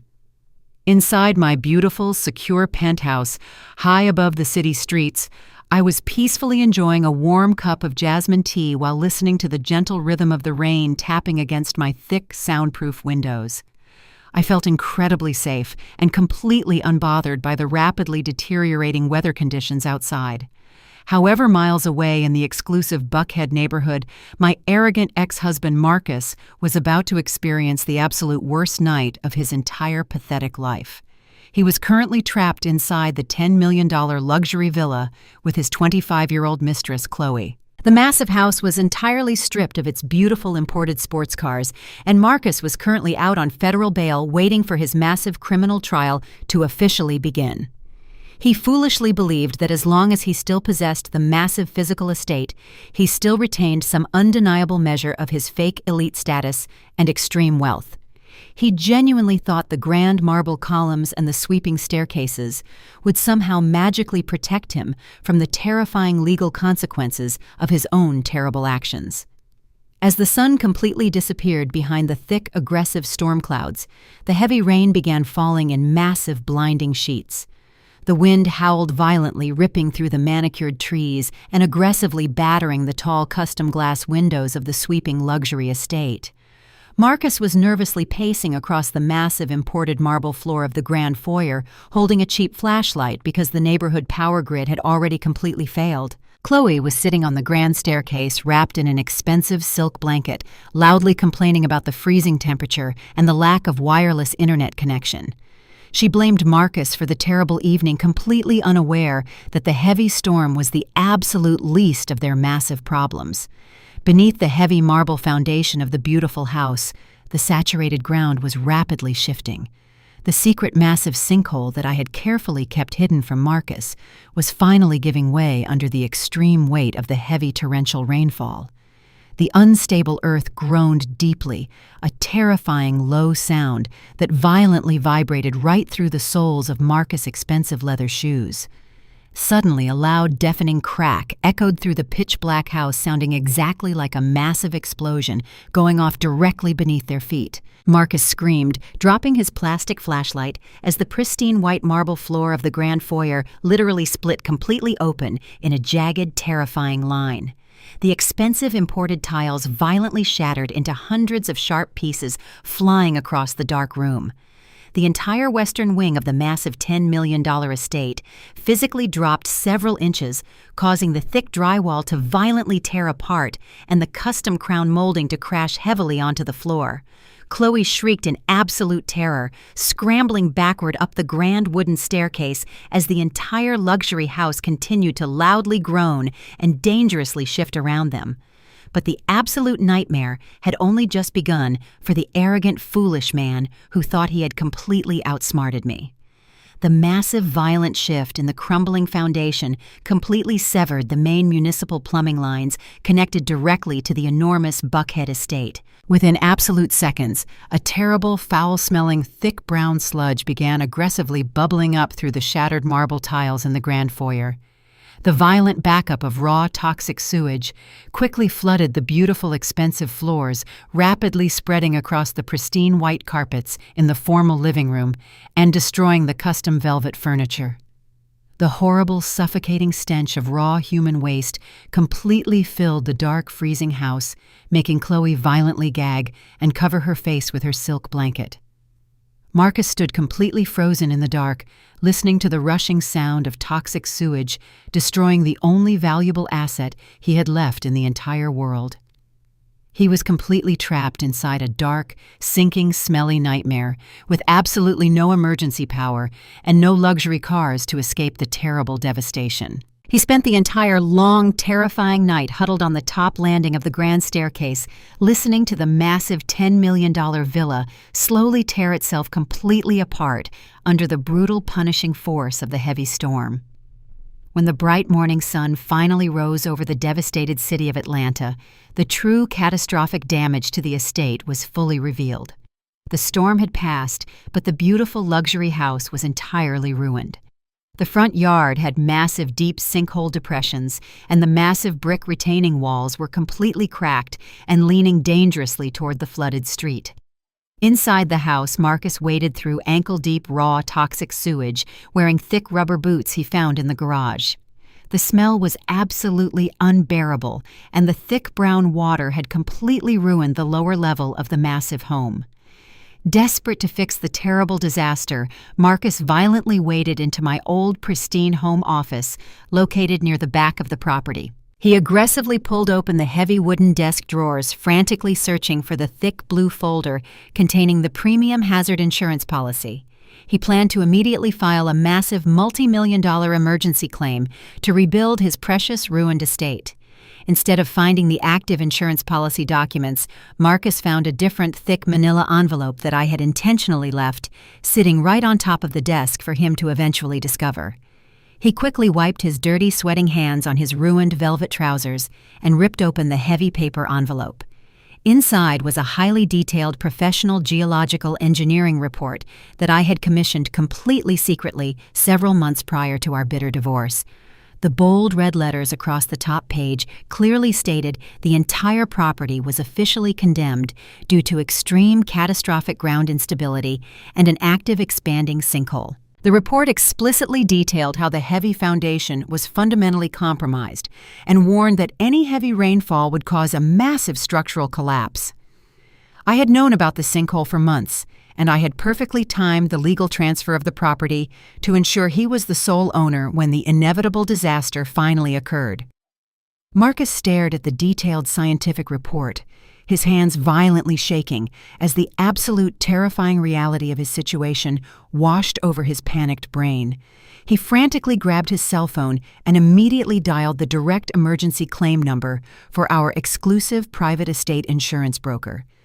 He desperately explained the terrible sinkhole damage and the toxic raw sewage flooding his marble floors, demanding that an emergency adjuster be sent to the property immediately to authorize a massive payout. The insurance broker listened patiently to Marcus' hysterical yelling before calmly checking the official property records in the corporate system.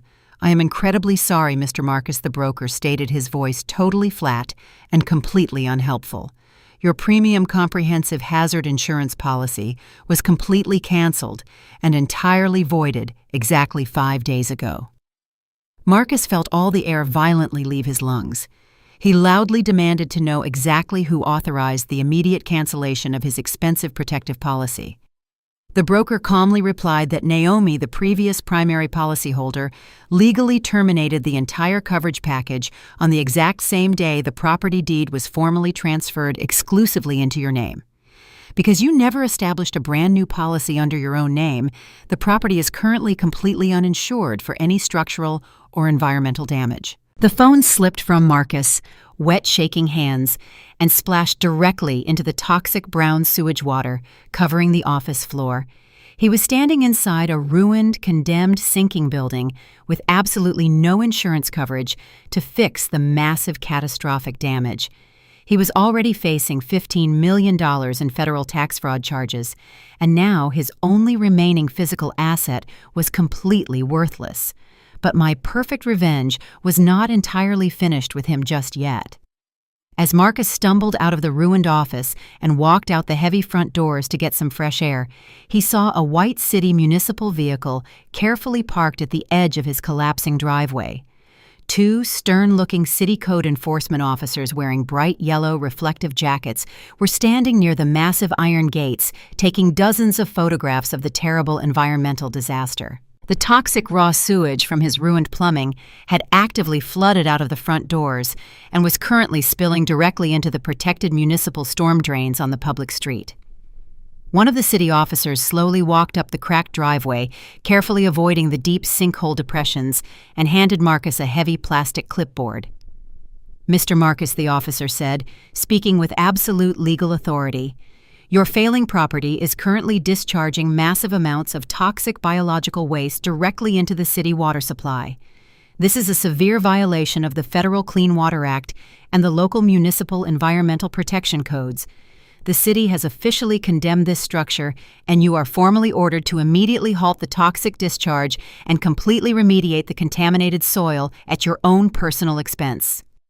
Marcus numbly took the heavy plastic clipboard, staring blankly at the bright yellow citation paper clipped to the front. He looked down at the massive financial penalty boldly printed at the bottom of the official government document. The city of Atlanta was legally fining him exactly $2 million for extreme environmental negligence and hazardous waste contamination.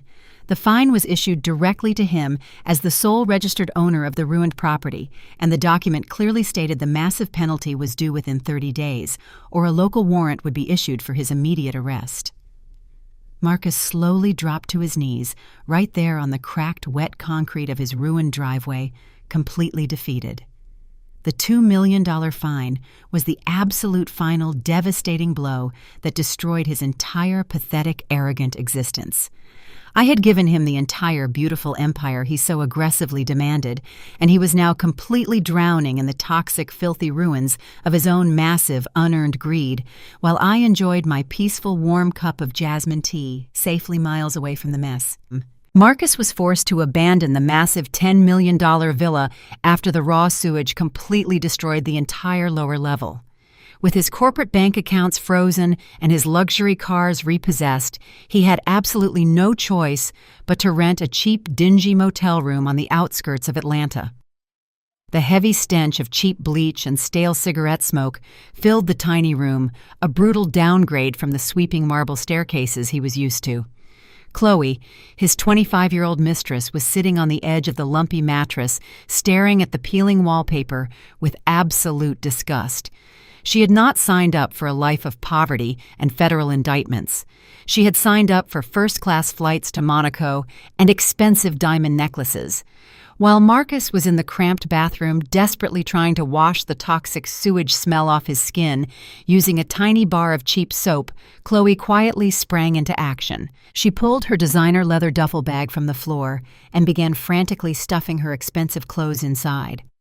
She walked over to Marcus' cheap nylon gym bag, the only piece of luggage he managed to save from the flooded villa. She unzipped the side pocket and found the 2 heavy gold Rolex watches he had hidden away for emergencies. Chloe coldly slipped the expensive watches into her own purse, zipped her bag, and quietly opened the motel room door. She did not leave a note, and she did not say goodbye. She simply vanished into the dark, humid night, taking the very last valuable assets Marcus possessed. When Marcus finally stepped out of the tiny bathroom, wrapped in a scratchy white towel, he found the room completely empty. He frantically checked his gym bag and realized the gold watches were gone. He collapsed onto the lumpy mattress, burying his face in his hands, weeping loudly as the absolute reality of his complete isolation finally set in. He had traded 25 years of a loyal, powerful marriage for a girl who robbed him blind the very second the money ran out. While Marcus was crying alone in a cheap motel, my 26-year-old daughter Aaliyah was sitting in the cold, sterile waiting room of the federal courthouse downtown. She was wearing a simple black dress, nervously twisting her wedding ring around her finger. Connor, her arrogant white husband, had been released on bail the previous night thanks to his wealthy parents wiring a massive amount of cash to a high-powered criminal defense attorney. Aaliyah had spent the entire night holding him while he cried, pretending he was just an innocent victim caught in the crossfire of her father's terrible business mistakes. She completely believed his pathetic lies. She waited anxiously as Connor and his expensive legal team met privately with the federal prosecutors in a closed-door proffer session. What Aaliyah did not know was that I had powerful connections everywhere in the city, including a close friend who worked as a court stenographer in that exact building. Through the thick glass windows of the conference room, Aaliyah watched Connor gesturing wildly, pointing his finger and shaking his head. She thought he was bravely defending his own innocence, but he was actually actively negotiating a plea deal by completely throwing her father under the heavy federal bus. Connor leaned across the polished wooden table and explicitly told the federal prosecutors that he was completely terrified of Marcus.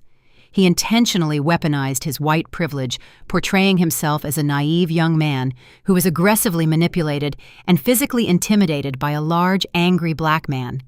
Connor claimed that Marcus had violently threatened him, forcing him to forge the property inspection documents for the massive private equity loan. He told the federal agents that Marcus was a ruthless mastermind who ran the corporate office through fear and absolute intimidation.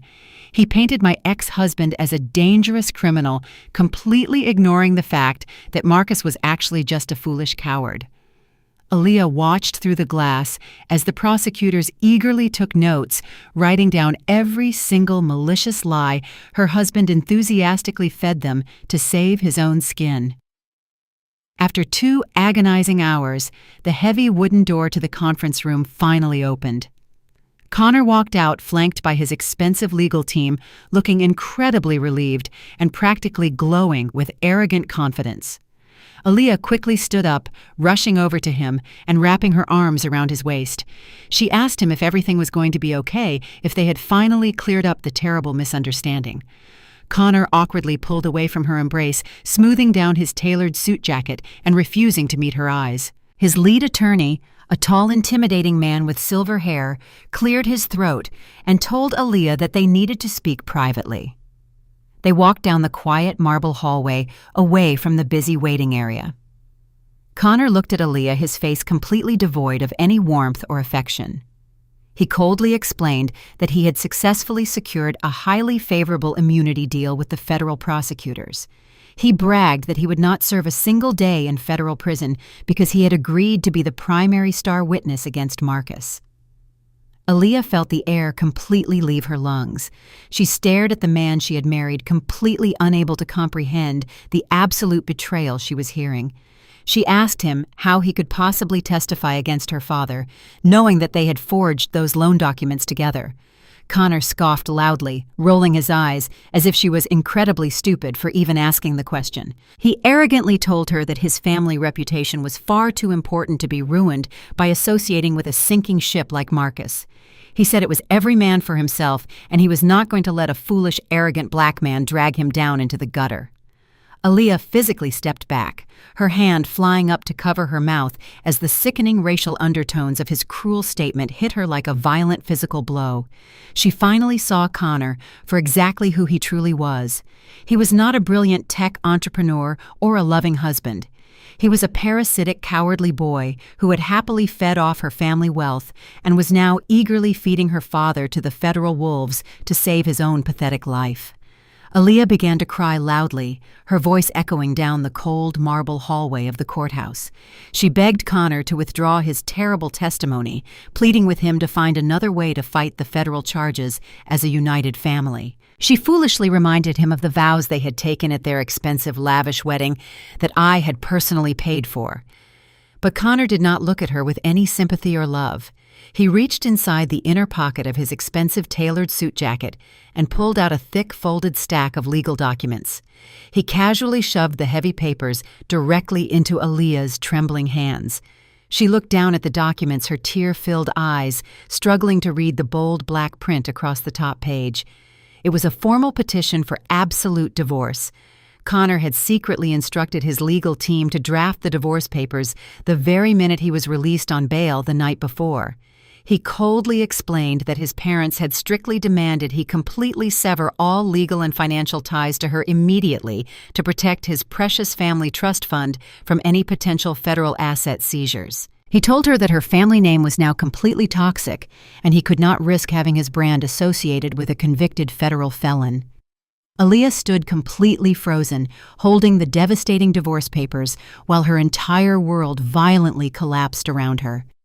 But the absolute final blow was yet to come. Connor pointed a perfectly manicured finger at the second page of the thick legal document.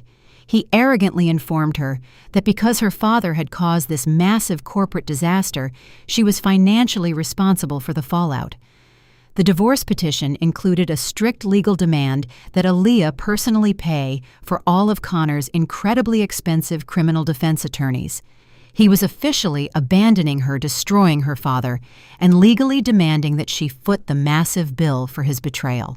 Connor turned his back on his weeping wife and confidently walked out of the federal courthouse, leaving Aaliyah entirely alone, completely broke, and finally understanding exactly how it felt to be viciously discarded by the people she loved the most.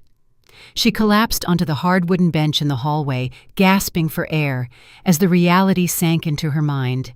Her fancy cars, her beautiful designer clothes, and her perfect marriage were all just a complete, tragic mirage. She pulled out her cell phone, slowly staring at my contact name for a very long time alone. For the very first time in her privileged life, she truly needed her strong mother to save her from the wreckage she helped create. The rain continued to wash over the city of Atlanta as I sat in my private penthouse enjoying the peace of my new life.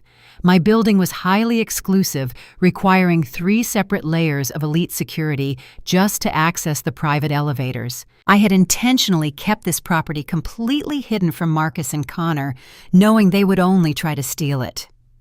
I was reviewing the final legal documents for my brand new corporate holding company when the secure intercom on my wall chimed softly. My private concierge downstairs informed me that my daughter Aaliyah was standing in the lobby completely soaked from the rain and begging to see me. A part of my heart naturally ached hearing that my child was crying in a public lobby, but I quickly hardened my emotions. I had raised a spoiled, entitled woman who viciously betrayed me for a pathetic white boy and a fake corporate title. I calmly pressed the intercom button and told the security desk to send her up to my floor. When the private elevator doors slid open, Aaliyah stepped out looking absolutely destroyed. The expensive emerald green designer dress she loved so much was ruined, completely drenched and clinging to her shivering body. Her perfect hair was a tangled mess, and her expensive makeup was running down her face in dark, ugly streaks. She was clutching a single small leather handbag, looking around my massive, ultra-luxurious penthouse with wide, shocked eyes. She had entirely expected to find me living in a cramped, cheap apartment, suffering in absolute poverty, just like Connor had arrogantly predicted. Instead, She was standing inside a sprawling, multi-million-dollar architectural masterpiece, filled with imported Italian furniture and breathtaking panoramic views of the entire city skyline. I did not stand up from my comfortable velvet chair, and I did not rush forward to wrap my arms around her. I simply watched her carefully, waiting for her to speak first. "Mom," Aaliyah whispered, her voice cracking as she slowly walked into the massive living room. "Connor left me," she said. "He filed for divorce and he demanded that I pay all of his expensive federal legal fees. Dad is hiding in a terrible cheap motel, and the federal agents took absolutely everything we had left."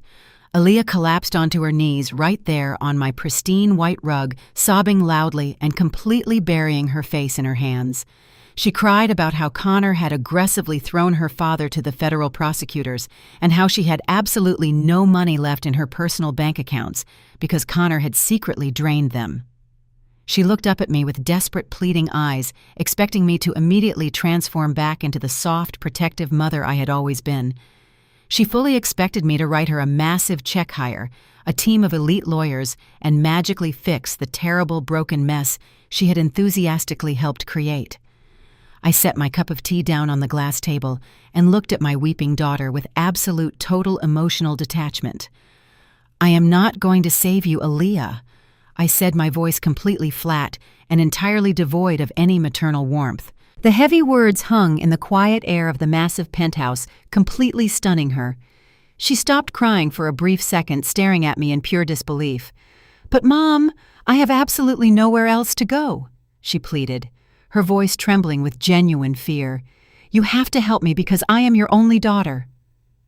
I stood up from my chair and slowly walked over to her, looking down at the pathetic, miserable reality of her incredibly poor choices. "You ceased acting like my daughter the very minute you stood in that mansion and told me I was an embarrassment to your fake elite brand," I stated coldly. I reminded her of the absolute cruelty she had shown me just a few days ago. I reminded her how she stood completely silent while her arrogant husband illegally searched my personal handbag like a common criminal. "You happily chose to align yourself with weak, foolish men because they promised you easy money and unearned corporate power." I continued, my voice rising just slightly to ensure every single word pierced her privileged bubble. "You allowed a mediocre boy to completely disrespect the intelligent black woman who literally gave you the entire world. You blindly worshipped the flashy, fake lifestyle your father promised, and you entirely forgot the fierce, absolute loyalty that actually keeps a real family surviving in this harsh world. You made your terrible bed, Aaliyah, and now you have to sleep in it entirely alone without my financial protection." Aaliyah bowed her head, completely unable to look me in the eye because she knew every single word I said was the absolute terrifying truth.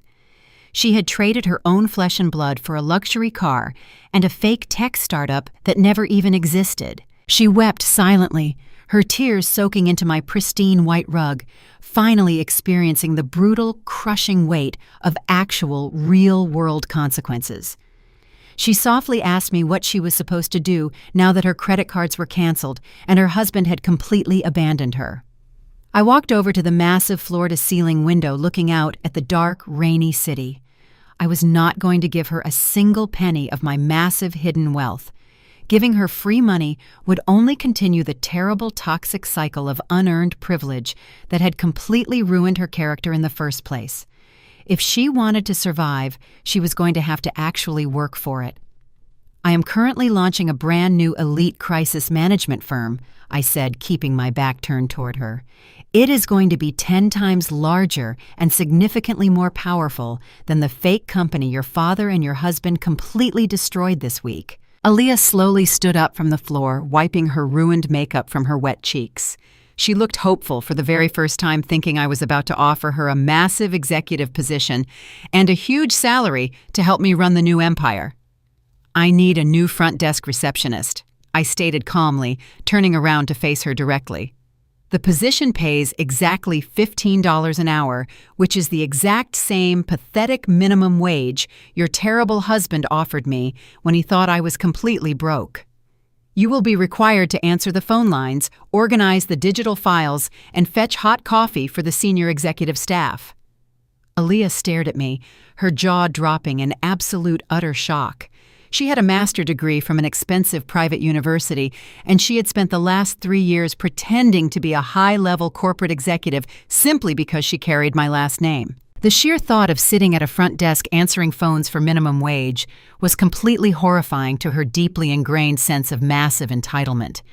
"Mom, you cannot be serious," Aaliyah stammered, stepping back defensively. "I cannot survive in this city on $15 an hour. How am I supposed to pay for a nice apartment or afford my car payments?" I looked at her with incredibly cold, unbothered eyes. "You will take the public bus just like millions of other hardworking people do every single day," I replied sharply.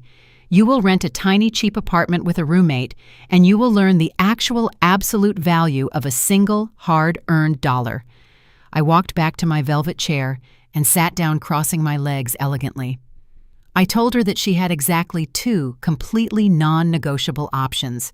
She could either walk out of my secure luxury building right now and try to survive entirely on her own without a single drop of my massive wealth, or she could accept the humiliating entry-level job, entirely humble herself, and actually begin the long, painful process of rebuilding her shattered character from the ground up. "I will not give you an expensive corporate title, and I will not give you a corner office," I promised her, my voice completely firm and unyielding. "You will start at the absolute bottom, just like I did 30 years ago before you were even born. You will earn absolutely everything you get from this exact moment forward. The choice is entirely yours to make, but you need to make it right now before I call security to escort you back down to the rainy street." The incredibly heavy silence filled the massive, luxurious penthouse as Aaliyah desperately weighed her terrible options. Her entire fake world had violently collapsed, and her massive, arrogant pride was bleeding out all over my pristine living room floor. She looked around at the beautiful, expensive artwork and the highly custom furniture, realizing that I had built all of this using my own brilliant mind and my own relentless hard work. She had never actually worked a genuinely hard day in her entire pampered life. She closed her eyes, taking a very long, shaky breath as the absolute reality of her completely desperate situation finally overpowered her massive, foolish ego. She had absolutely no money, no friends, and a husband who was eagerly trying to destroy her family in federal court. She slowly opened her tear-filled eyes and looked directly at me, her posture finally completely submissive and totally defeated. "I will take the job," Aaliyah whispered, her voice completely devoid of any remaining arrogance. "I will answer the phones and I will get the coffee. I will do whatever you tell me to do." I did not smile, and I did not offer her any warm maternal congratulations. I simply nodded my head once, formally accepting her total, unconditional surrender. I pointed toward the hallway, instructing her to go use the guest bathroom to wash her ruined face and dry her wet clothes. I told her that her first strict administrative shift started at exactly 8 in the morning on Monday, and if she was even 1 single minute late, she would be immediately terminated without any hesitation. Aaliyah quietly nodded, keeping her head bowed low as she slowly walked toward the guest bathroom. The long, painful journey to completely break her terrible toxic privilege and rebuild her into a genuinely strong, independent Black woman had officially begun. I sat alone in the quiet penthouse, listening to the soft sound of the rain against the glass. I had successfully, completely broken the terrible cycle of generational entitlement that was threatening to ruin my only child. It was a harsh, incredibly painful lesson for a mother to deliver, but it was absolutely necessary for her survival in the real world. I picked up my cell phone and sent a secure encrypted message to my private wealth manager, instructing him to formally finalize the corporate paperwork for my new massive holding company. The absolute perfect trap I had set for my foolish ex-husband was almost fully complete, and the new empire was completely ready to rise from the ashes of the old one. My daughter was finally safe from the toxic influence of the men who tried to destroy us, and she was about to learn exactly what true Black excellence actually required.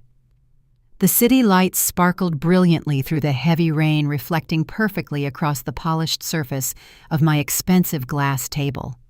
I took a slow, deep breath, feeling an incredible sense of absolute peace and pure total power. I had lost nothing, and I had gained absolutely everything, including the opportunity to truly save my daughter from a lifetime of pathetic dependency. The storm outside was entirely irrelevant because I was the one who controlled the lightning. The federal courthouse in downtown Atlanta was an imposing structure of solid gray stone and thick, bulletproof glass. It was a cold, intimidating building designed to strip away arrogance and replace it with absolute terror. A massive media circus was permanently camped outside the heavy front doors, waiting eagerly for the trial of the century to officially begin. The local news stations had been running endless segments about the massive $15 million corporate fraud and the spectacular public downfall of my arrogant ex-husband. I arrived at the courthouse completely unbothered, wearing a tailored white designer suit that projected absolute flawless power and complete innocence. I gracefully ignored the shouting reporters and the flashing cameras walking through the heavy metal detectors with my head held extremely high. I had been formally subpoenaed by the defense team to testify today. Marcus and his desperate legal counsel genuinely believed they could somehow drag me down into the muddy federal gutters with them. They thought they could easily convince a jury that I was the evil mastermind who orchestrated the entire massive financial crime. I slowly pushed open the heavy mahogany doors and confidently walked into the packed courtroom. Every single head in the room immediately turned to stare at me, but I kept my eyes locked entirely straight ahead. Marcus was sitting at the wooden defense table, and he looked absolutely terrible.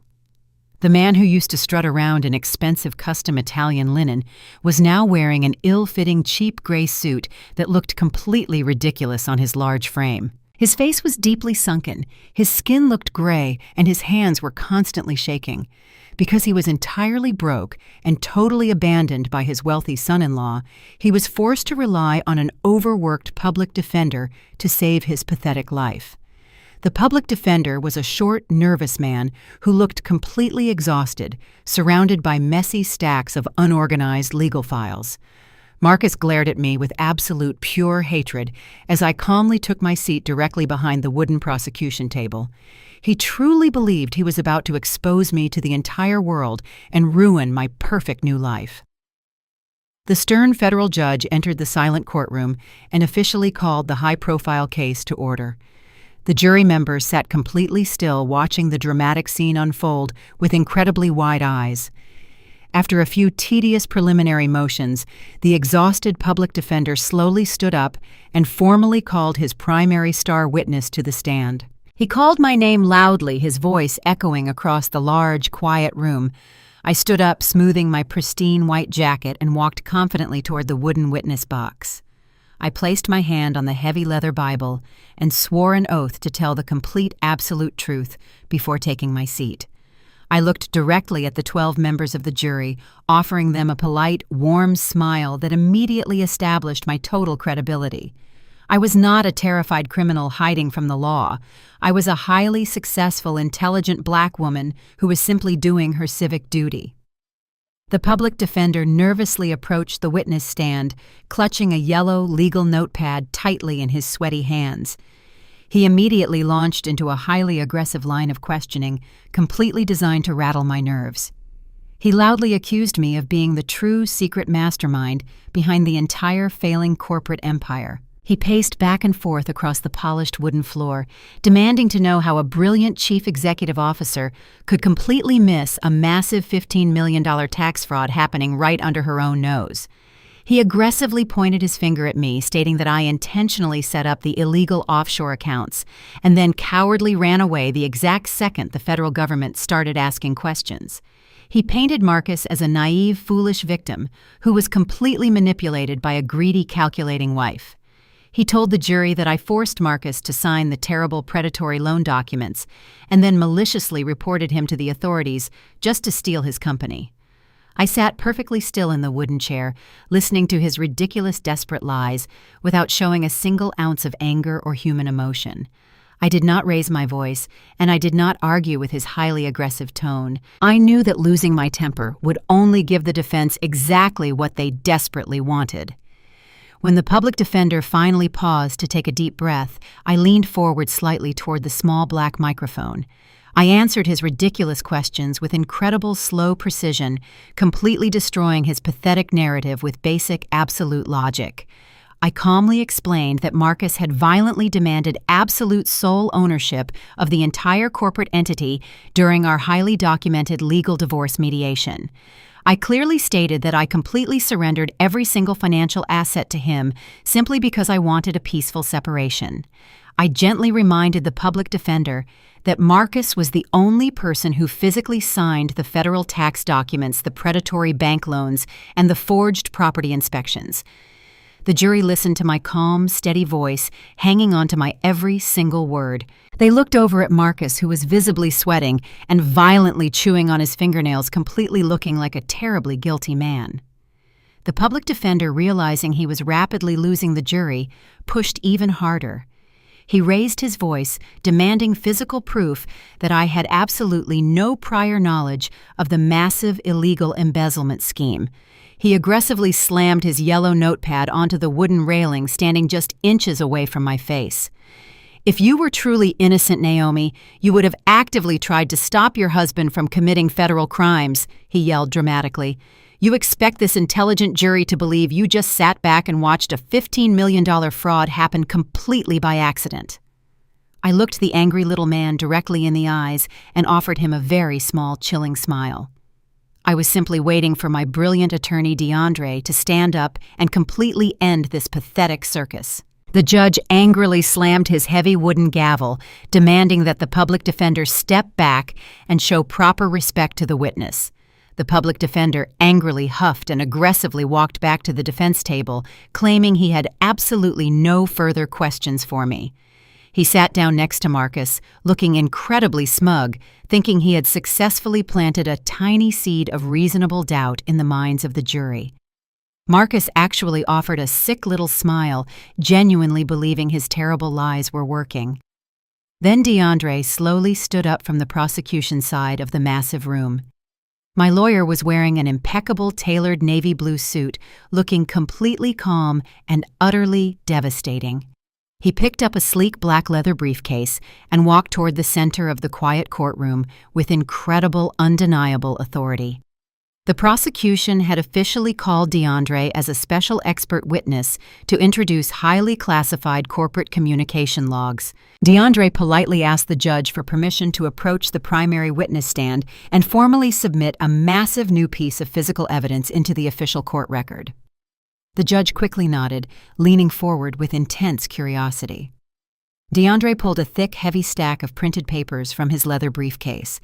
The papers were neatly bound with a thick black metal clip, and they looked incredibly heavy. He slowly walked over to the public defender and handed him a duplicate copy of the thick document stack. The public defender quickly glanced down at the top page, and his arrogant face immediately turned the color of pale white chalk. DeAndre turned his back on the terrified public defender and walked directly toward the jury box.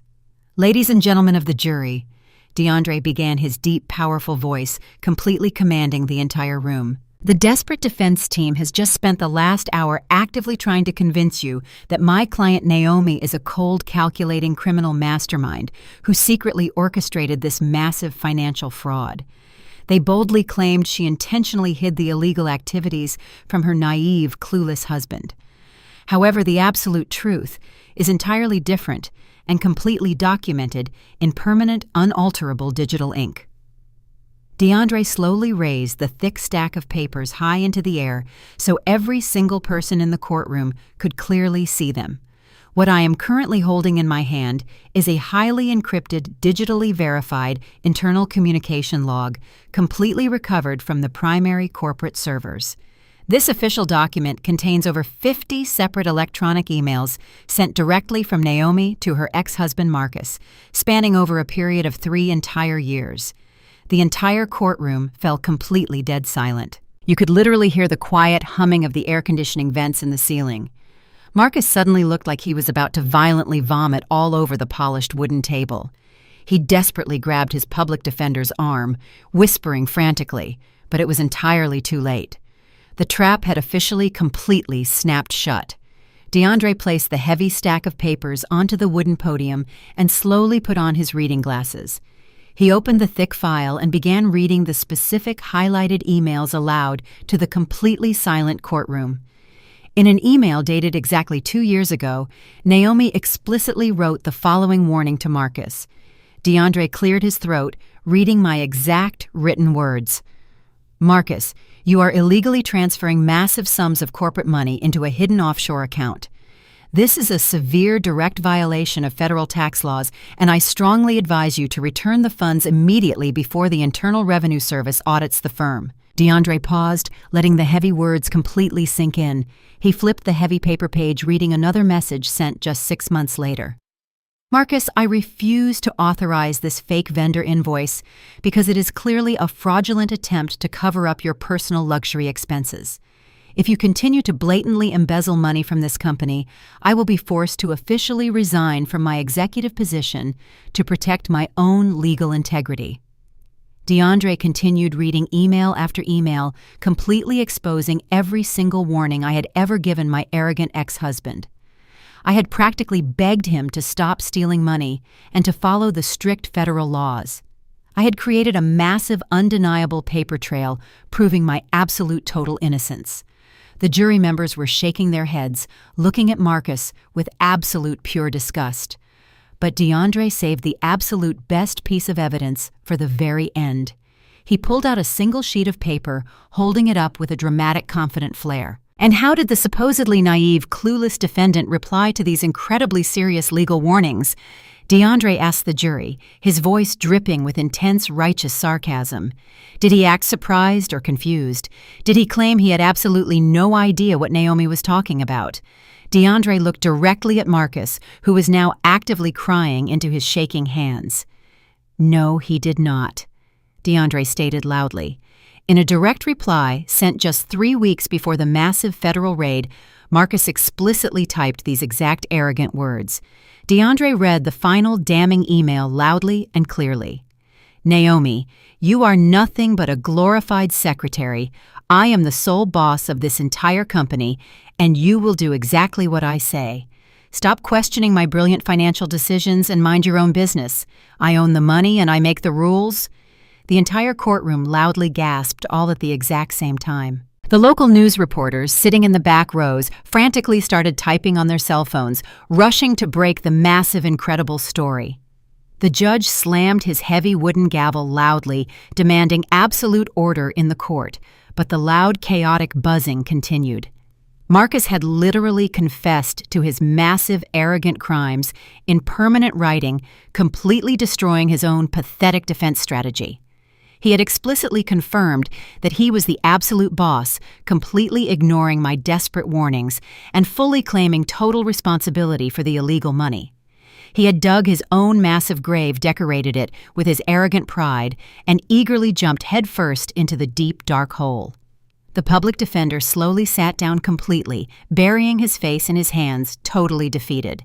He knew he had just completely lost the biggest high-profile case of his entire miserable career. DeAndre formally submitted the thick stack of emails into the permanent court record and proudly returned to his seat. The judge looked down at me from his high wooden bench, his strict, stern expression entirely softening into a look of absolute, deep respect. You are completely, fully excused from the witness stand. Naomi, the judge said, his voice totally polite and gentle, you are officially, totally exonerated from any and all involvement in this terrible criminal enterprise. You are free to go. I slowly stood up from the wooden chair, gracefully smoothing down my pristine white designer jacket. I did not gloat, and I did not look back at my weeping, pathetic ex-husband. I simply walked down the center aisle of the quiet courtroom, my expensive heels clicking softly against the polished floor. I walked straight out of the heavy mahogany doors, leaving the absolute toxic ruins of my past completely behind me. The heavy wooden doors of the federal courtroom swung completely shut behind me as the judge formally declared a temporary recess. The brightly lit marble hallway was blessedly quiet compared to the absolute chaotic buzzing happening inside the massive trial room. I took a very slow, deep breath, letting the cool, conditioned air completely fill my lungs. For the very first time in over 25 years, I felt incredibly light. The massive, heavy burden of managing a childish, arrogant man was permanently lifted from my shoulders. I slowly walked down the long, pristine corridor, heading toward the private executive waiting rooms.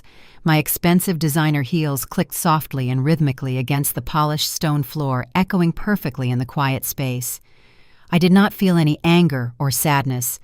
I only felt a profound sense of absolute total peace washing entirely over my mind and my body right now today. Before I could even reach the heavy glass doors of the private waiting area, a large, frantic shadow suddenly stepped directly into my path.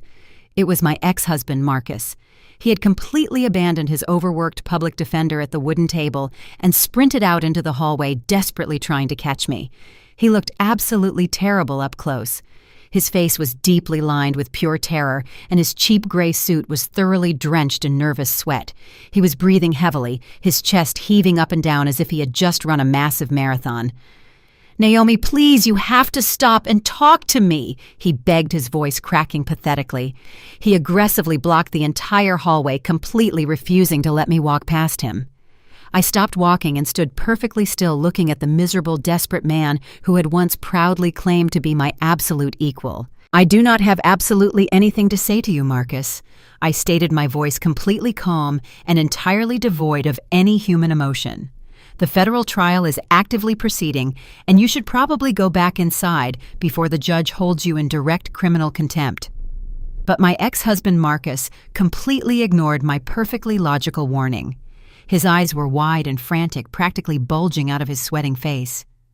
"Naomi, they are going to put me in federal prison for 10 entire years!" he cried out loudly. "You saw the jury looking at me? They completely hate me, and they are going to convict me on every single fraud charge. You simply have to save me, Naomi. You know all the powerful federal judges, and you have the most expensive legal connections in the entire city. Please just hire your brilliant lawyer, DeAndre, to represent me right now today." I stared at him in absolute pure disbelief.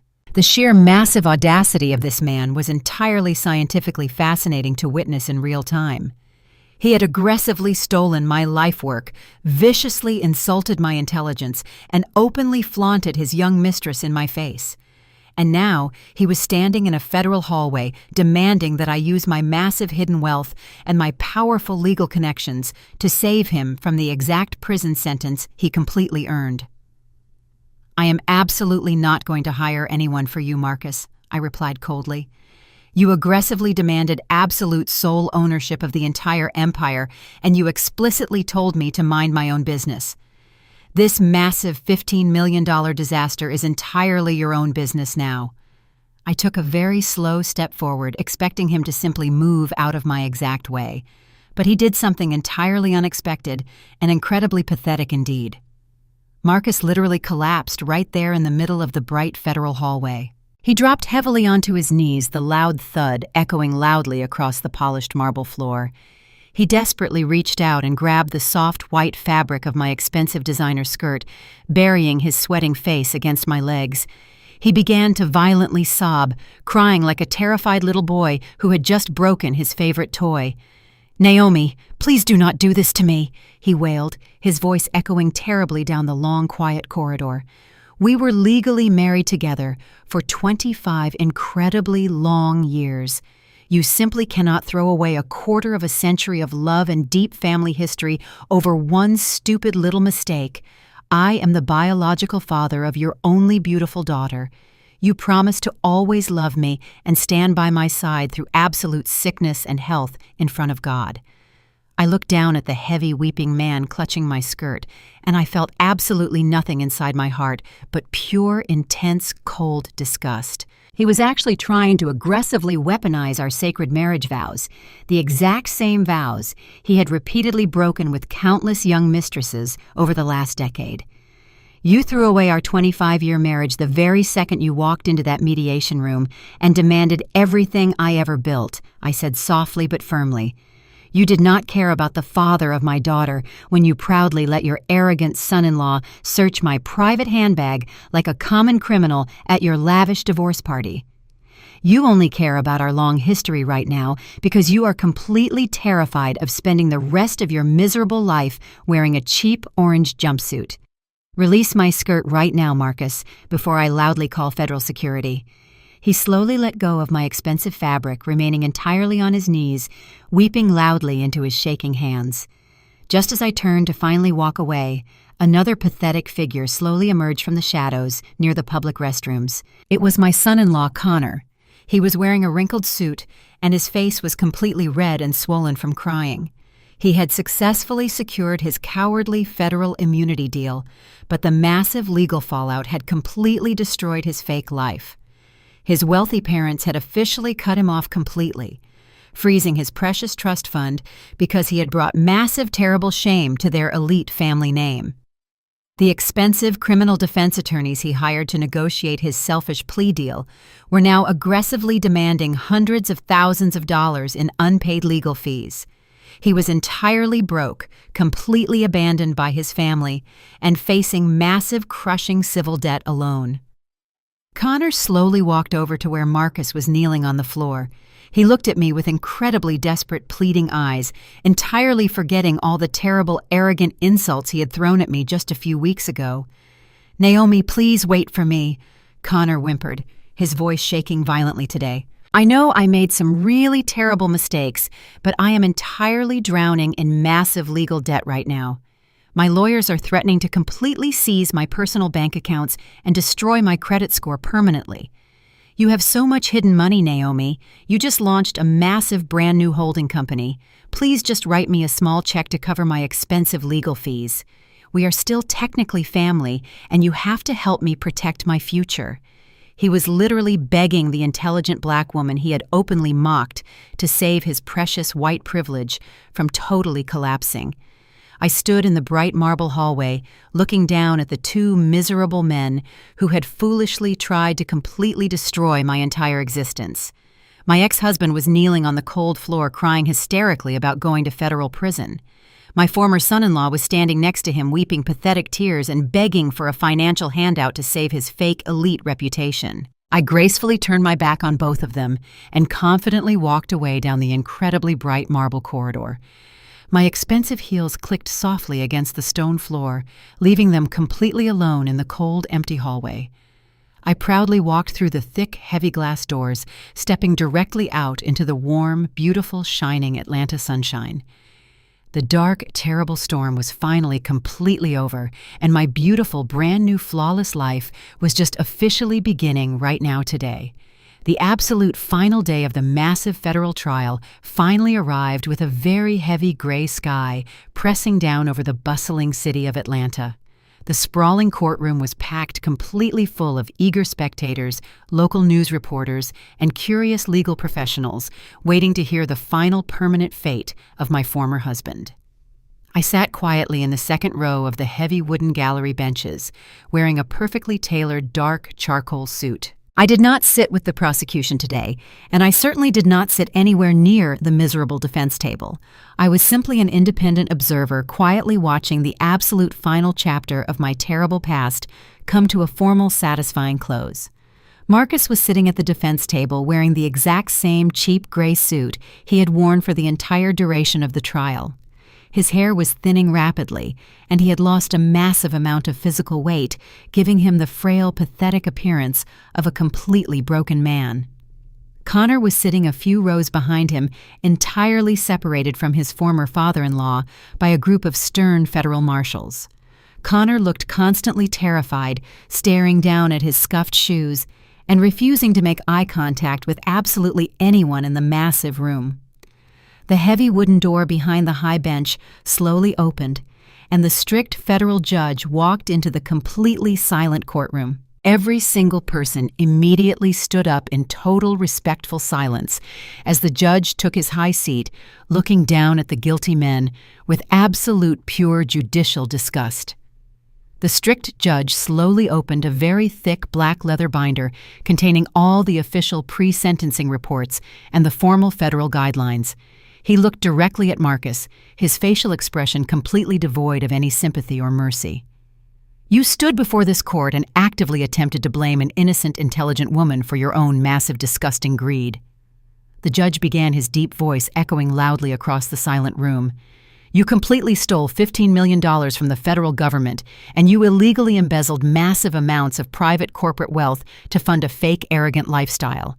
You aggressively demanded absolute sole ownership of a highly successful business, and then you instantly drove it straight into the ground. You forged official property documents, you lied to federal investigators, and you showed absolutely zero genuine remorse until the exact moment you were finally caught by the authorities. The judge paused, letting his heavy, truthful words completely crush whatever tiny fraction of arrogant hope Marcus still carried inside his pathetic heart. Marcus stood up on his shaking legs, leaning heavily against the wooden table, just to keep himself from collapsing directly onto the floor. He tried to open his dry mouth to speak, to offer one last pathetic apology, but the stern judge raised his hand, completely silencing him instantly. "It is entirely too late for your fake apologies today," the judge stated firmly. "It is the formal duty of this court to ensure that your terrible actions have severe, absolute, permanent consequences." The judge continued, reading directly from the official legal document. "Therefore, I am formally sentencing you to serve exactly 10 full years in a maximum security federal penitentiary." The loud collective gasp from the crowded gallery echoed off the high marble walls. 10 entire years in a brutal federal prison, completely stripped of his expensive suits, his fancy dinners, and his fake elite status. Marcus let out a loud, terrible wailing sound, his knees buckling completely, as the two large federal marshals immediately stepped forward to forcefully hold him upright. But the strict judge was not entirely finished delivering his absolute crushing punishment. In addition to your lengthy prison sentence, the judge announced, speaking over Marcus, loud, pathetic sobbing. "This court officially orders the absolute complete liquidation of any and all physical and financial assets remaining in your name. Every single bank account, every piece of jewelry, and every single remaining item of personal property will be legally seized and aggressively auctioned to slowly pay back the massive stolen funds. You will leave this courtroom today with absolutely nothing but the terrible clothes currently on your back. Furthermore, the massive $2 million municipal environmental fine regarding your ruined, flooded villa remains entirely your personal financial burden." Marcus was completely sobbing out loud right now, his tears falling heavily onto the polished wooden defense table. He was entirely broke, completely deeply in debt, and officially a convicted federal felon who would spend the next entire decade locked inside a small, cold concrete box. The judge then slowly turned his sharp, intense focus directly toward Connor, who was visibly shaking in his wooden seat. Connor slowly stood up, his face completely pale, expecting his highly expensive immunity deal to completely save him from any real terrible consequences. "You actively participated in federal document forgery, and you enthusiastically helped destroy a successful corporate entity," the judge stated, his voice dripping with pure, absolute disdain for the cowardly young man. "Because you cowardly turned state witness and eagerly provided evidence against your own family member, you will technically avoid serving time in a federal prison facility." Connor let out a loud, pathetic sigh of relief, wiping the heavy sweat from his pale forehead. However, the judge continued, instantly completely destroying Connor's temporary sense of arrogant relief. "You are formally sentenced to serve 3 entire years of strict supervised federal probation." The judge looked down at the official legal paperwork, completely spelling out the absolute end of Connor's fake business career. "As a direct, strict condition of your federal probation, you are permanently legally banned from ever holding any official corporate officer position or executive title in any registered business within the United States," the judge commanded strongly. "You are permanently forbidden from managing private corporate accounts, soliciting wealthy investors, or serving on any corporate board for the absolute rest of your entire natural life." Connor stood completely frozen, staring up at the high bench in total, absolute horror. His entire arrogant identity was entirely wrapped up in being a fake tech entrepreneur and a wealthy corporate executive. The federal judge had just permanently, legally stripped him of his only source of unearned elite pride. He was completely banned from the business world, entirely cut off from his wealthy family trust fund, and actively facing a massive, terrible mountain of unpaid legal debt. He would spend the rest of his pathetic life working minimum wage jobs, completely unable to ever legally build the fake massive empire he always arrogantly dreamed about. The absolute heavy hammer of total federal justice had completely crushed both of the arrogant, foolish men who had actively tried to destroy my life. The judge formally struck his heavy wooden gavel loudly against the block, officially completely ending the massive, high-profile trial. The loud, sharp cracking sound echoed like a massive gunshot through the completely silent courtroom. The judge stood up and quickly exited the large room, leaving the two devastated men to face their absolute terrifying new reality. Two large, heavily armed federal marshals immediately stepped directly behind Marcus, firmly grabbing his arms and aggressively pulling them firmly behind his back. The cold, heavy steel handcuffs loudly clicked into place, permanently locking his wrists together. Marcus was completely sobbing heavily, his chest heaving violently as he completely struggled to catch his breath. The marshals forcefully pulled him away from the wooden defense table, marching him slowly down the center aisle of the packed courtroom toward the heavy side doors that led directly to the underground holding cells. The crowd of reporters and spectators completely watched in total absolute silence as the previously arrogant, wealthy lifestyle entrepreneur was publicly reduced to a weeping, terrified federal prisoner. As the marshals aggressively dragged him down the aisle, Marcus slowly turned his head, looking out into the crowded gallery of faces. His desperate, panicked eyes rapidly searched the large room until they finally locked completely onto mine. He stopped walking for a brief fraction of a second, forcing the heavy marshals to aggressively push him forward. He looked directly at me, his face entirely covered in salty tears and dark, terrible regret. He was silently, desperately searching my face for any tiny sign of lingering human emotion. He expected to see a massive, triumphant smile of arrogant victory. He expected to see deep, fiery anger, or perhaps even a small, tiny flicker of maternal pity for the father of my only child. He desperately wanted me to feel absolutely something for him, because knowing that I still cared would give his pathetic, ruined life some tiny shred of lingering human meaning. But as I sat there looking directly back into his weeping, terrified eyes, I felt absolutely nothing. I did not smile, and I did not frown. I simply stared back with complete, total indifference. He was nothing. I slowly stood up, completely ready to enjoy my beautiful, new, peaceful life today. Exactly 1 month had passed since the heavy federal doors closed permanently on my foolish ex-husband Marcus. The city of Atlanta had finally moved on from the massive, embarrassing scandal that completely destroyed his fake corporate empire. It was a beautiful, crisp Tuesday morning, and I was sitting at the massive custom mahogany desk in my brand new executive corner office. My office was located on the absolute highest floor of the most exclusive commercial tower in the entire city. I was quietly sipping my expensive hot green tea when my private assistant slowly walked into the quiet room. She was carrying a stack of morning mail, but placed one specific item directly in the center of my pristine desk.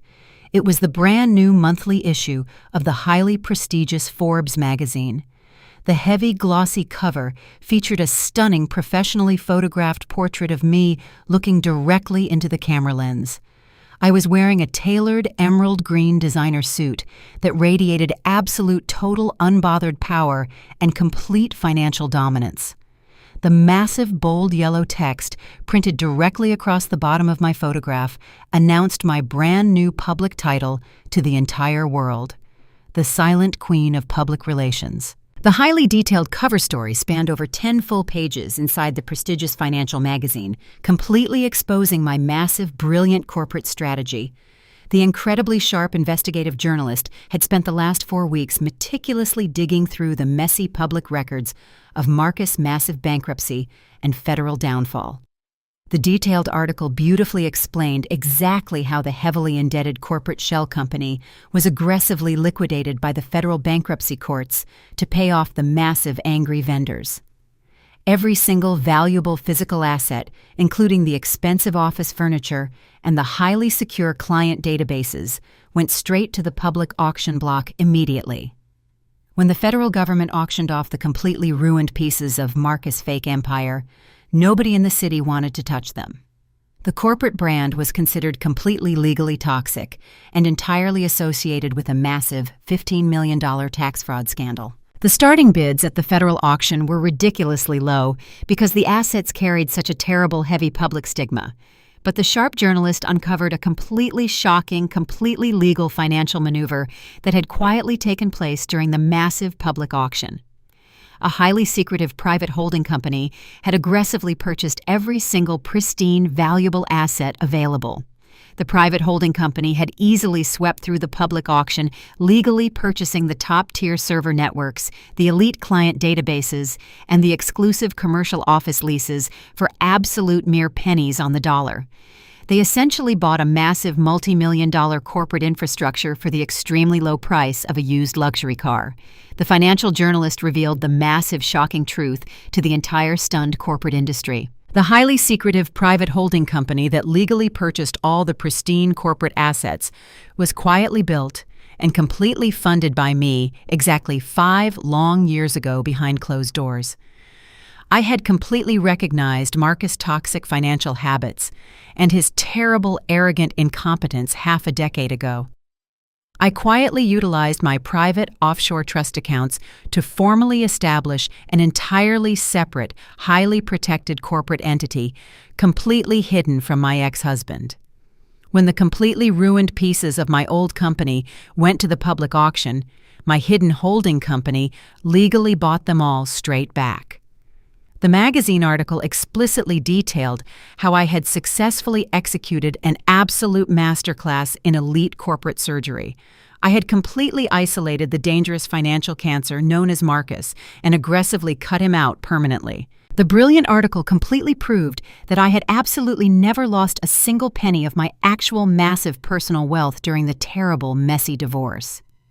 I had simply legally handed Marcus a completely hollow, diseased corporate shell filled entirely with massive crushing debt and terrible federal tax liabilities. I let him proudly claim absolute sole ownership of the burning building while I safely walked out the front door, carrying the absolute true value in my own pocket.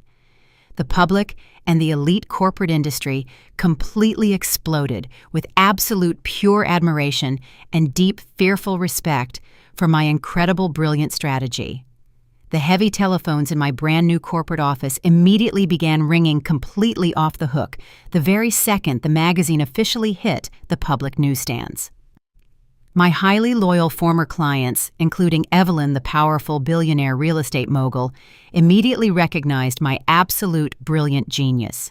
They realized I had completely protected their highly sensitive corporate secrets from Marcus' terrible public federal downfall by safely transferring the secure databases into my new protected holding company.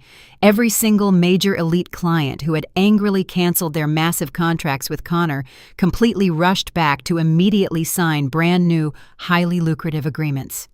My massive brand new elite crisis management firm was now officially 10 times larger and significantly more profitable than the old toxic company had ever been. There were absolutely no terrible secret offshore loans dragging down our massive corporate profits, and there was no foolish, arrogant mascot husband taking massive unearned credit for my daily exhausting hard work. I was the absolute undisputed sole owner and the highly respected chief executive officer of the most powerful public relations empire in the entire country. The prestigious Forbes article permanently solidified my undisputed, absolute legendary status in the harsh business world. Down in the beautifully decorated main lobby of my brand new corporate headquarters, my 26-year-old daughter Aaliyah was currently working her strict administrative shift. She was wearing a simple, affordable, modest dress and completely actively answering the massive flood of incoming client phone calls. She had miraculously managed to arrive exactly 10 minutes early every single morning for the past 4 weeks, slowly learning the absolute brutal reality of hard, honest minimum wage work. During her short 15-minute morning break, She slowly opened the glossy magazine and carefully read the massive 10-page feature article. Aaliyah sat completely frozen at the reception desk, staring at the stunning, powerful photograph of her mother plastered across the prestigious cover. She finally completely understood the massive, incredible scale of my brilliant intelligence and my absolute total quiet power. She realized that I had entirely orchestrated the absolute flawless destruction of the terrible men who had eagerly tried to ruin our family.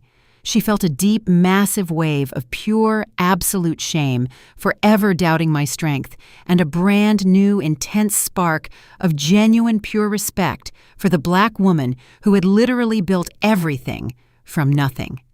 Across the sprawling city, inside a tiny, cramped, dirty studio apartment, Connor was also completely staring at the exact same glossy magazine cover. He was currently wearing a cheap stained uniform, working a terrible low-paying customer service job because his massive federal probation strictly banned him from the lucrative corporate business world. His wealthy parents had permanently legally disowned him completely, freezing his access to any family money. He read the highly detailed financial article, sitting alone on his cheap air mattress, completely realizing that he had foolishly tried to play checkers with a brilliant international chess grandmaster. Connor felt entirely, completely sick to his weak stomach, violently dropping the heavy magazine onto the dirty carpeted floor of his tiny, depressing room. He had eagerly traded his beautiful, loyal wife and his highly comfortable, luxurious life just to follow an arrogant, foolish older man completely straight off a massive, jagged financial cliff. He was entirely broke, completely, deeply in debt to his angry criminal defense attorneys, and officially permanently ruined in the elite professional world.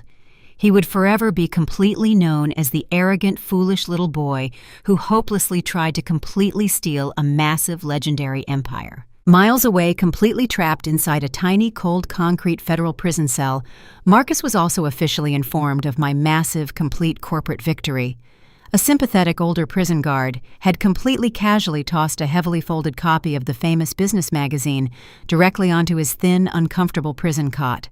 Marcus slowly picked up the glossy paper with his shaking hands, his cheap orange jumpsuit scratching violently against his pale skin.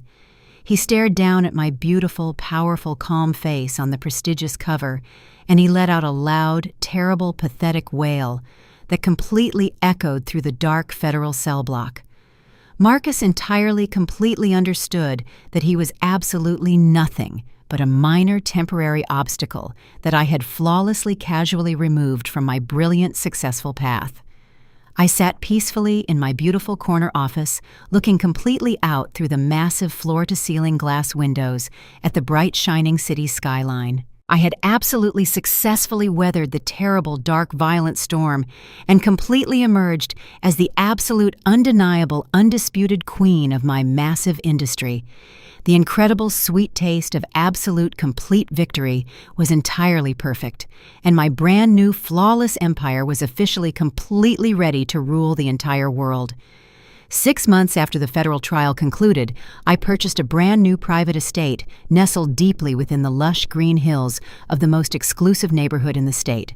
It was not a tacky, sinking, massive villa built on a dangerous, unstable foundation. It was a stunning architectural masterpiece crafted from solid stone and dark, rich wood, completely surrounded by acres of private, quiet forest. Tonight, I was hosting a highly exclusive, intimate dinner party to properly celebrate the massive official launch of my brand new corporate holding company. There were absolutely no fake smiling friends invited to this beautiful gathering. There were no arrogant men pretending to be highly successful entrepreneurs while secretly spending my hard-earned money. The expansive dining room was filled exclusively with incredibly genuine, loyal allies and fiercely powerful black women who had supported me completely through the darkest days of my entire life. Judge Olivia was sitting at the head of the long, polished wooden table, laughing warmly with Valerie, the brilliant car dealership owner who had completely shunned Marcus at the country club. My fierce, dedicated attorney, DeAndre, was standing near the grand stone fireplace, happily discussing a brand new corporate merger with a highly successful real estate mogul. The room was incredibly warm, completely filled with genuine love, deep mutual respect, and the undeniable beautiful energy of pure, authentic Black excellence. We were not merely celebrating my massive financial victory today. We were formally celebrating the absolute enduring strength of women who completely refuse to be broken by the terrible selfish greed of foolish men. Moving gracefully through the elegant, crowded room was my 26-year-old daughter, Aaliyah. She was not wearing an expensive emerald green designer dress, and she was not acting like an arrogant, spoiled corporate executive. She was wearing a simple, elegant black uniform, quietly serving expensive champagne and offering fresh, warm appetizers to my powerful, wealthy guests. She was actively doing the incredibly hard physical work required to slowly, completely rebuild her shattered character from the absolute ground up. For the past 6 months, she had arrived at my corporate office exactly at 8 in the morning every single day, working her strict minimum wage administrative job without a single word of complaint. She took the public bus she rented a modest apartment, and she learned how to budget her tiny weekly paycheck just to buy her own groceries. Tonight, she was working as a hired server for my private catering company, earning extra hourly wages to help legally pay off the massive, terrible debt her cowardly ex-husband had maliciously left behind. As I stood near the massive floor-to-ceiling windows, I quietly watched Aaliyah walk over to Judge Olivia and politely refill her crystal glass. Judge Olivia smiled warmly at her, offering a kind, respectful word of genuine praise for her excellent hard work. Aaliyah smiled back, and it was the very first truly genuine, completely authentic smile I had seen on her face in incredibly many years. She turned around, and her bright eyes briefly locked directly onto mine across the crowded room.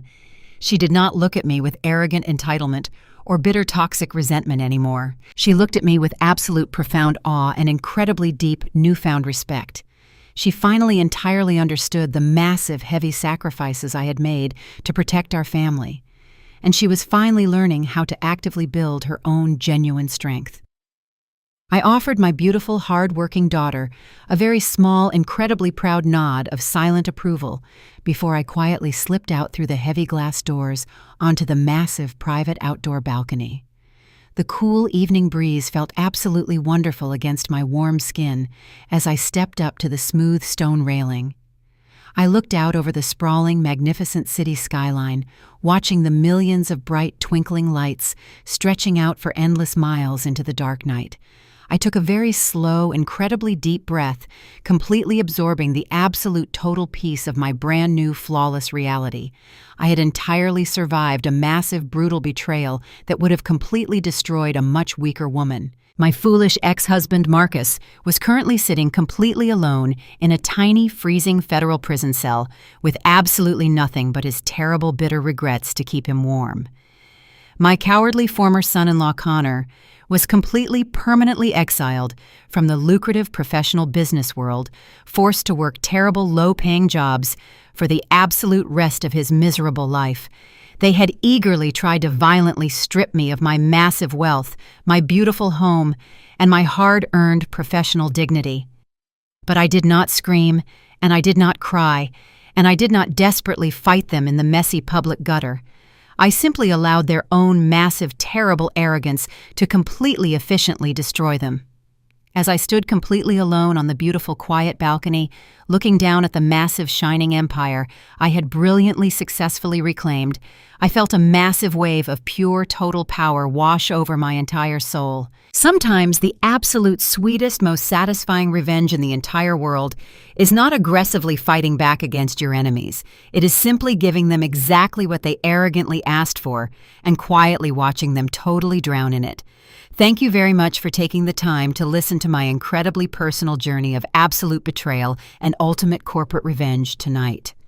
If you have ever been forced to completely walk away from a highly toxic family relationship or beautifully outsmart an arrogant person who severely underestimated your true overall intelligence, please let me know all your powerful personal stories in the comments section right down below.